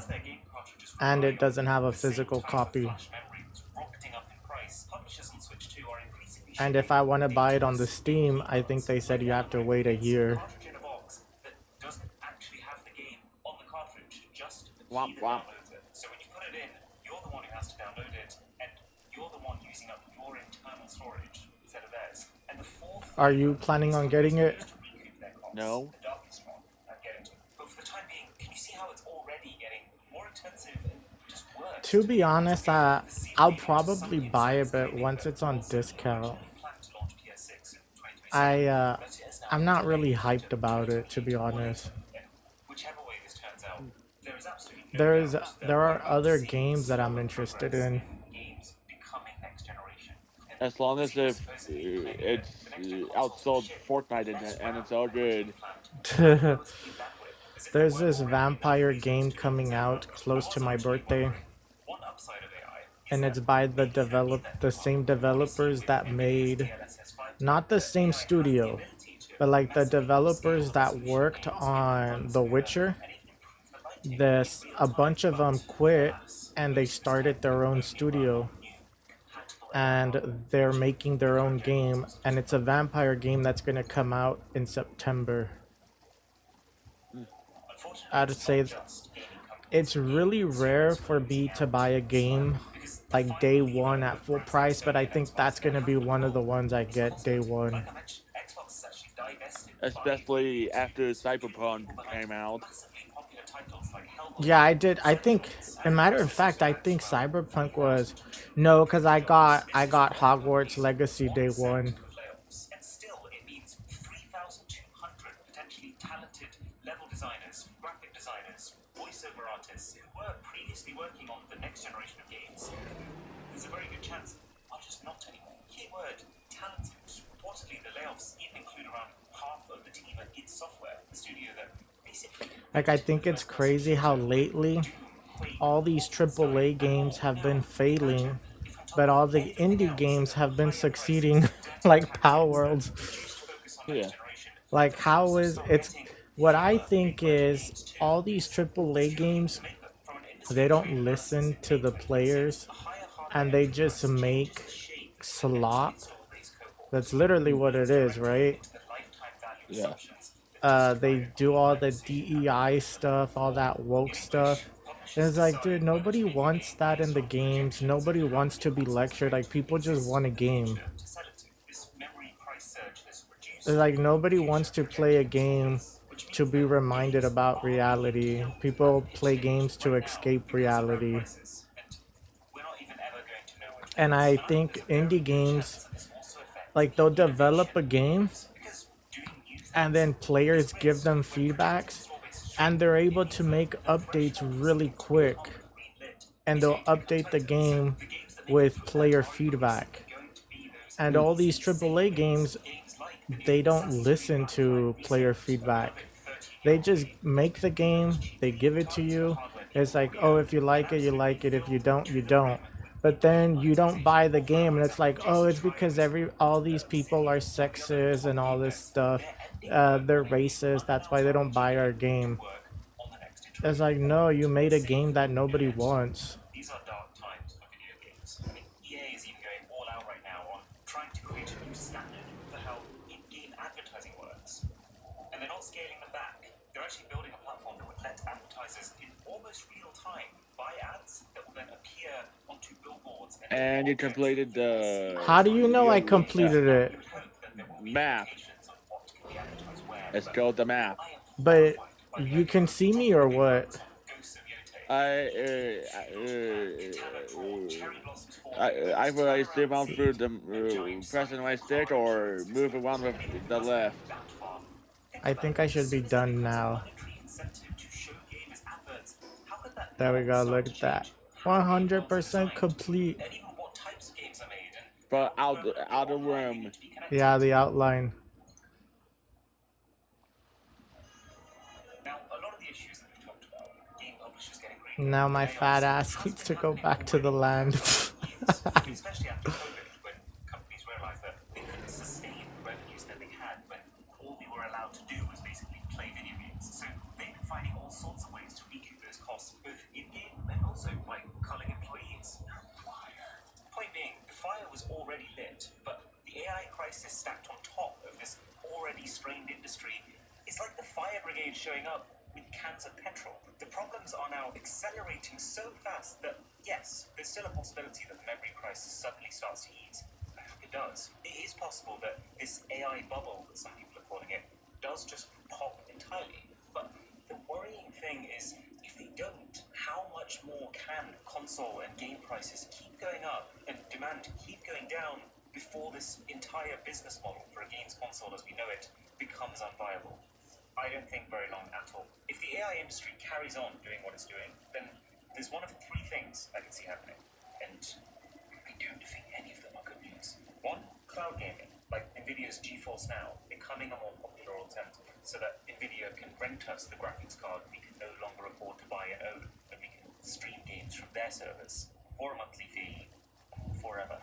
And this isn't conjecture. The service is growing, racking up 30 million registered users, with industry analysis actually citing the hardware scarcity from this memory crisis as one of the big three drivers of that. 30 million is a huge amount of people. Not an entirely fair comparison, but that's basically the same number of people that have bought the current gen Xbox Series S and X combined. And what makes this so depressing that it's almost funny, NVIDIA just this January has enforced a 100-hour-a-month playtime cap on paid GeForce Now accounts. Obviously that's not going to affect every user, but it paints quite the picture of what the world could look like when you don't own your hardware. The second thing I could see happening is older classic games becoming not just something that you revisit because you fancy a bit of nostalgia, but something that you... That only took a month to respond, but they've finally addressed the backlash and the rebellion surrounding Sony and PlayStation's plan to end physical media, physical discs, starting January of 2028 for their platform. Fortunately, that response is just complete and utter ass. This is a situation that began on July 1st, 2026, when Sony and PlayStation made the announcement on news regarding physical discs for new games and how they will be completely absent after January of 2028. And of course, I talked about the amount of interaction, viewership, and ratioing that all of this received, and there is a rebellion going on right now still. Remind me to never do that again. Do what again? Fucking map the whole outline of the world. Eventually had to address all of this, especially in front of investors. Right here we have Video Games Chronicles coverage of this, talking about how during a Q&A session following its Q1 2026 earnings announcement, Sony CFO Lin Tao has addressed the situation. Do it for me. Hell no, Vortex. Which is something that investors love. When Sony made that announcement, I believe their stock price went up actually, because they know that in screwing over customers and consumers, Sony's profit potential is greater, and ultimately all investors and corporations and executives care about is seeing the number go up indefinitely. And to that end, they will do anything and everything, even if it means killing something that is so culturally historic and important to gaming. My freaking thumbs hurt. Doing all of that without consideration for the lack of consumer rights that users have when it comes to digital media. So, what did Lin Tao have to say when asked to address the situation? Here's what she said, quote, "We announced that from January of 2028 onwards, we'll no longer be manufacturing game discs, so we announced it 1.5 years ahead. Gee, thanks. That's actually not a whole lot of time at all. We consider what we were using with that. There are various reasons we made this decision," says Lin Tao, the biggest being that digitalization of content overall has been progressing. That's the big factor. It's not just for PlayStation, but for all kinds of content. Digitalization is progressing. But no medium that has digital being the dominant form in which people purchase that media has decided to completely eradicate physical media. You know what I mean? Like movies, the majority of that gets watched via streaming and the like and digitally. But that doesn't mean that Blu-rays are completely gone. That doesn't mean that they're erasing physical media entirely. Same with music. The vast majority of happens through streaming and digital, but they still sell vinyls, they still sell CDs. In fact, Sony recently came out with like the new vinyl player and stuff. So What's this guy doing over here? music, they can certainly save physical discs for video games. If they can do one, they can certainly do the other. I don't know where gaming, is the exception to all of this. To me, this is a bullshit excuse. Just because something is becoming more digitized doesn't mean there isn't any room whatsoever for physical media. That physical media has to be eradicated entirely. Just, decrease the supply to match the current demand, but don't delete physical media entirely. That is nonsense. That ability to collect something and have it physically in hand is such a valuable aspect of video games. Many developers recently came out and talked about how sad this is, not only because of their, nostalgia for that and what physical media brings to the table, but also like they know they're gonna miss things like when people come up to the developers with their physical copy and ask for a signature. There's this physical manifestation of something that means a lot to both the creator and user. Chief Financial Officer Lin Tao's statement continues, and so when we think about the future, we put in a lot of thought and time, and we cautiously consider this and became What you doing? cautiously. What am I not doing? So they're not giving up on this. They're saying this is going to happen. And I don't think there was any cautious consideration for the end user. I think the consideration was always about timing. They were always wanting to do this. An all-digital future is fantastic for game publishers because it means it's just less money spent on manufacturing and giving brick-and-mortar retailers their cut and stuff like that. And they get to have full control over the price point of their game. This is one of my favorite pals. This little mushroom head. Oh, I still on aggressive. Wait, was there a pal you wanted to catch or something? Wait, was that my pal that got all this wood?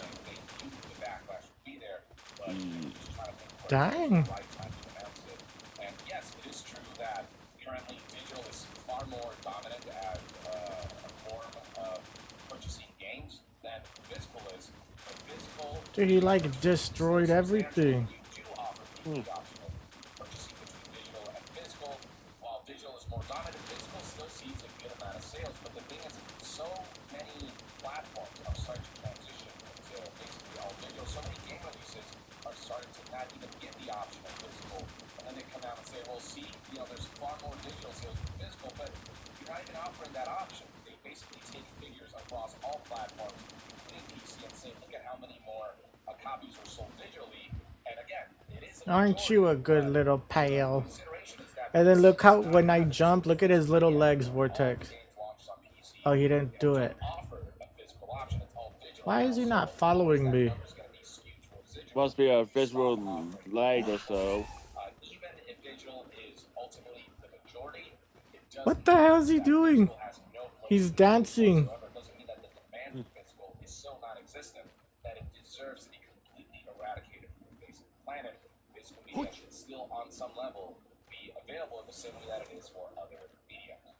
Lin Tao continues talking about understanding the emotions of gamers, this basically soulless robot that... What the heck? I don't know what my pal's doing. He's a little broken just like me. To this decision, we have received various opinions. She says that's... Define little with you. And people have strong views, and we understand the community has put forward those views to us. Goddamn right.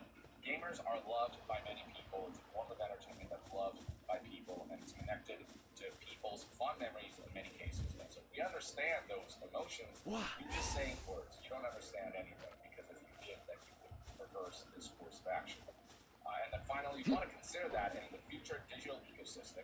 How do we engage the gamers is something that we'd like to continue to explore.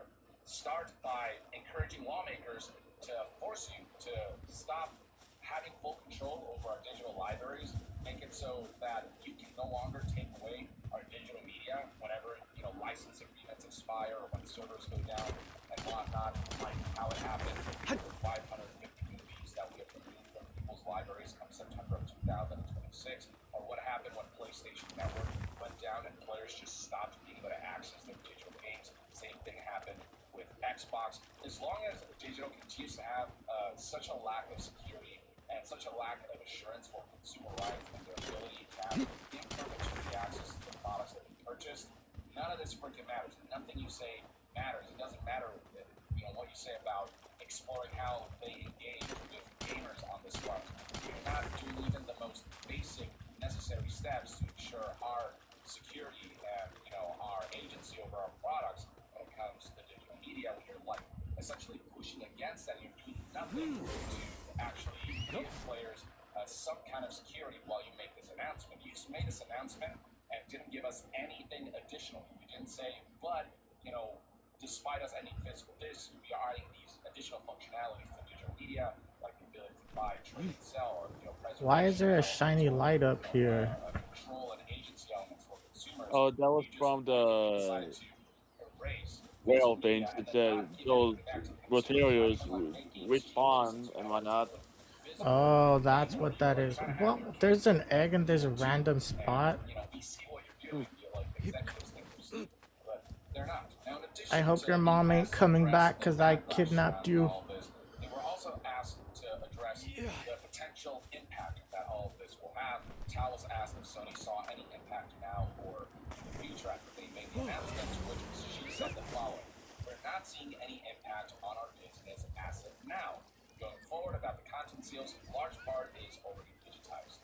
Therefore, as a result of the discontinuation of the disc, we don't see that there will be any negative impact on our business. However, as I already said, the users and players have attachments, and we have to think about how to respond to those feedbacks. Except you've provided no response or feedback whatsoever. You're only responding to investors. When investors ask, you show up. When consumers are expressing their voices loudly, in the millions of users, to the point where your tweet on this saw almost 200 million views, you're radio silent and don't say anything reassuring. What is that about? But this is the bottom line right here. If Sony and PlayStation don't actually see a negative impact to their business, because the only language these corporations speak is money, then they have no reason and no incentive to change their ways. No reason to backpedal on this move if we as end users don't, protest at a level that is genuinely disruptive. If the number of protesters is too low, and if the protest and rebellion itself is not persistent enough for a long period of time to the point where it can have a negative impact on Sony's finances, then this is a course that Sony will continue to take. And this is why there is an encouragement right now to protest Sony and PlayStation in the form of what Does It Play posted right here, a proposal to essentially go on a week-long blackout where nobody tunes in to play PlayStation games, nobody logs into their accounts, nobody buys any games. Does It Play posted the following: Sony wants to abandon fans, let's give them a small taste of their own medicine. Together with other creators, we celebrate 1 week ES blackout in August. No logins, no play sessions, no purchases on any of Sony's platforms, and this is intended to start on August 23rd at 7 p.m. local time through Sunday, August 30th at 7 p.m. local time. And it is something that a lot of people are saying, yeah, fuck it, I'll participate just to see what happens, because, boycotts don't tend to be the most effective way of doing things usually, but they can potentially work if enough people participate. And historically, they don't have enough people participate to make it effective, but that doesn't mean it isn't worth trying, because if we give up before even trying, then there's no point to it at all, and these corporations will get away with it. So it's worth making that attempt on participating in this blackout as well, especially after this statement where Sony provided I need high quality POW oil. that try to placate Those are from Dumb no substance behind it, no real meat behind or it. those mammoths. Investors, and they're saying things like we are definitely considering gamers and all this, but no evidence to that effect is present. They've done everything that shows a complete lack of consideration for their own community and for gamers and what they desire out of a console experience. And so the backlash has been swift. Discussing film, posting all this, they're already seeing a lot of YouTube and a lot of interactions, and top comments saying things like translation. We need fucks and don't care about you or our company as long as we line our pockets. There's even video of CFO Lin Tao speaking to this effect, saying the things that I just read out loud to you, and the interaction surrounding this. People are only getting more angry at Sony for this. So top comments saying things like the fact that Sony only responded to its earnings call says it all, really. Yeah, radio silent when it comes to end users for a whole month, and it's because they know that no matter what they say, unless unless what they say is we're reversing this course of action, they're not going to get any kind of positive feedback. People won't hear it unless Sony and PlayStation reverse this awful decision. But yeah, the fact that they still ultimately just address the investors first says it all. It's not shocking. It's not surprising. The real customers of corporations is ultimately the investors. You know, they want to keep them happy because they're ultimately one of the reasons that Sony and PlayStation is able to have the financial capacity to operate and to realize their ultimate goal of, again, seeing number go up. And as we scroll down, the backlash is just pretty intense. People calling some horrible response. Shame on the PlayStation. They are expressing how Sony's basically just doubling down, and it's only creating more fur and more backlash surrounding all of this. And let the backlash continue, because again, if it's not persistent enough, then all of this will die down, and eventually Sony and PlayStation will be able to get away with it, as will the rest of the games industry when they follow suit. Because when one major entity pulls something like this and they get away with it, everyone else will feel like they have the permission to do it, since they're not the first ones to do it anymore. And then we have a topic here on Twitter that basically is dedicated to all of this, and you can see just the level of interaction that this is seeing. Sony's response is only exacerbating things, but ultimately it's about the long-term battle, right? If Sony and PlayStation can weather this storm and ultimately see no real negative impact on their quarterly results or their yearly results when they speak to investors. Yeah. Sony is doubling down on its decision to get rid of physical media despite industry-breaking backlash. Like, I have never seen backlash like this toward any game company ever, or anything. I mean, it has been non-stop harassment on their social media accounts ever since they made the announcement, like 2 or 3 weeks ago.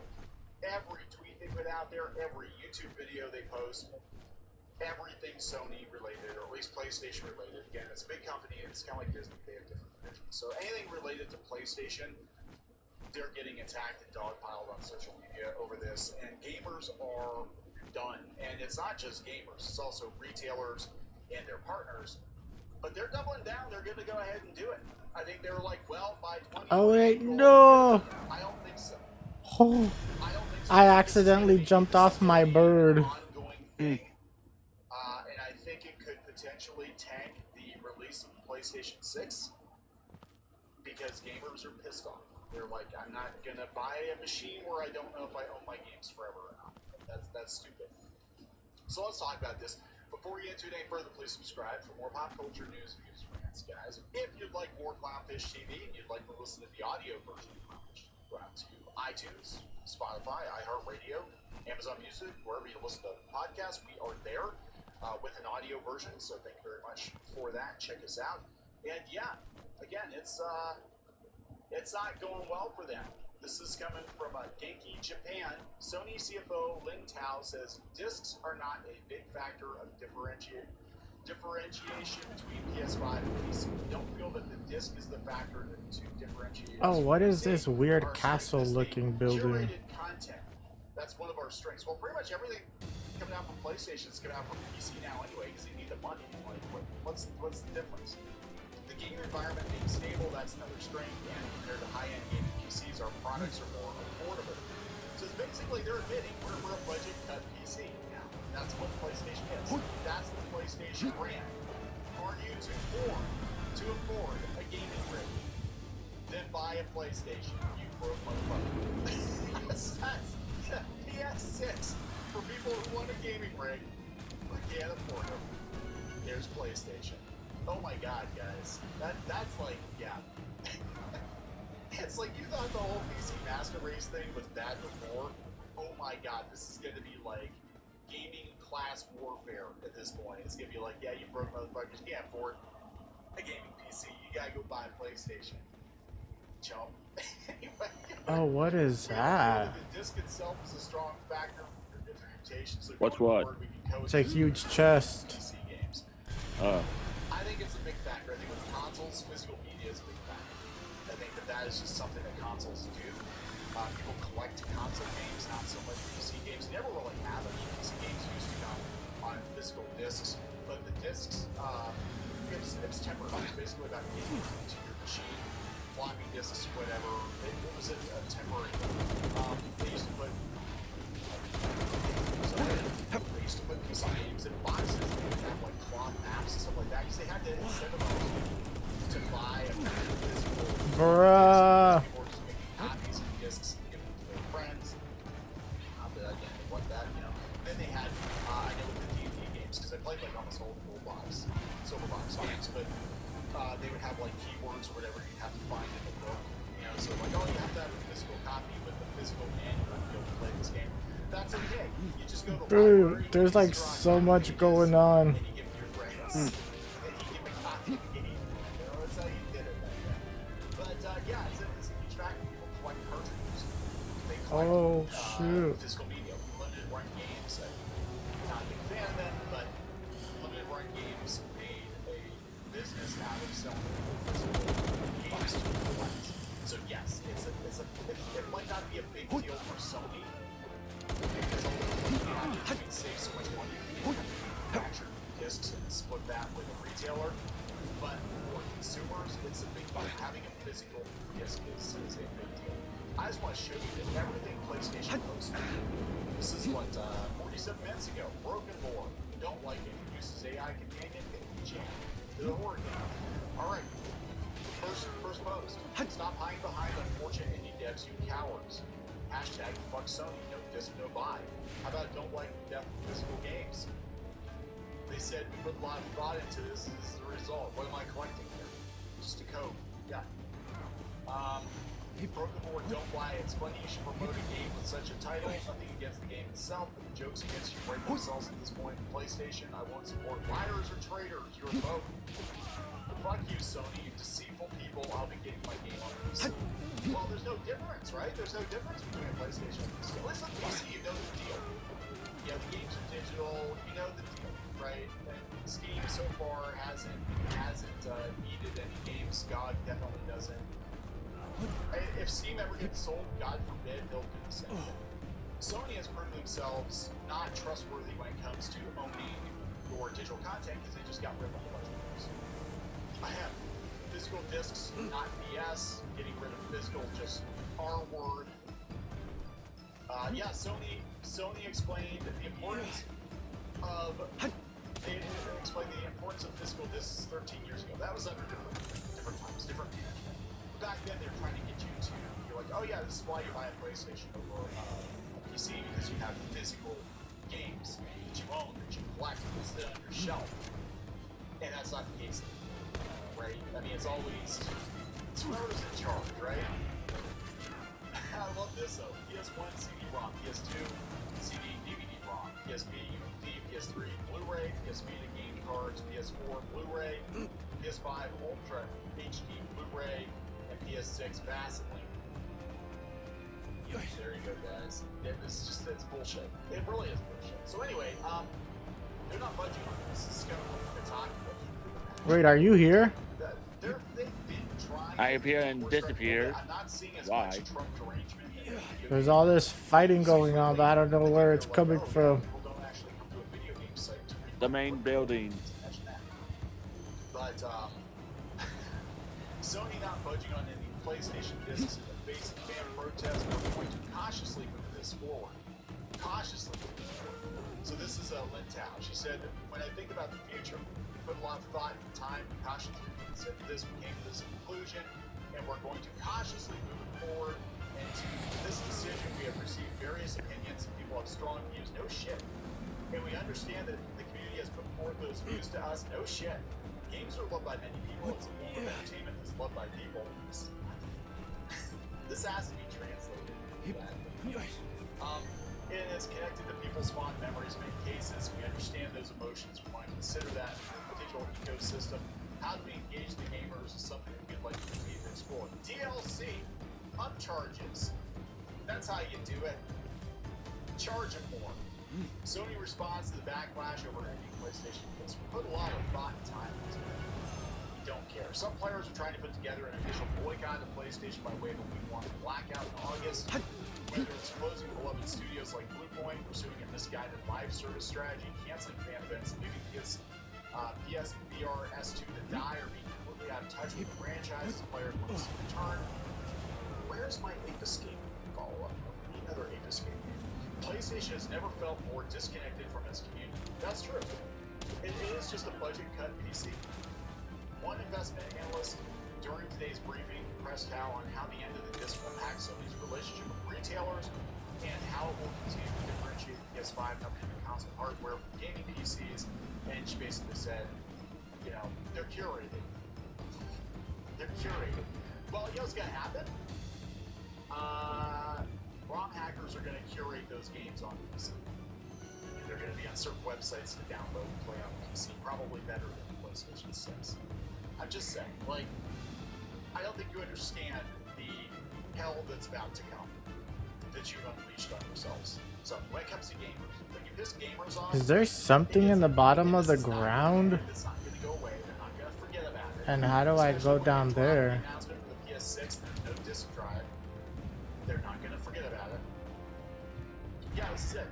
Severance, 8 hours ago. Top comment, let's be real, they ran the numbers and realized they would have a small percentage increase in profit by pitching discs, and additional profit they wouldn't have to be backwards compatible at all, as well as forcing all users to buy new. Yes, that's what it's about. They don't want you buying a pre-owned copy of whatever, you know, your FIFA game from GameStop. They don't want you borrowing your friend's game. They want you buying your own copy and owning it and having a license for it. That's what it's about. There will be zero savings for the average gamer. They'll just be pocketing extra cash for not needing to get discs. This is purely based on And I could make a game froze. Really? Boo. That means it's gonna kick all of us out. I think the hardcore gamers will be like, no, this is a bad idea. But I think the ones will be like, oh, okay, I don't have to go to the buy my game anymore. Okay, that's cool. Yeah, I mean, who knows? Who knows? If the games suck, it doesn't matter. If the console winds up coming out, the PS6 comes out, it's like $1,500. Bro, I've been playing for 4 hours. I guess I'll take the game freezing as a sign to take a break. Okay. I'll probably take a nap, but once I wake up, I'll play again. Okay. All right. Bye. Bye, Vortex. Bye.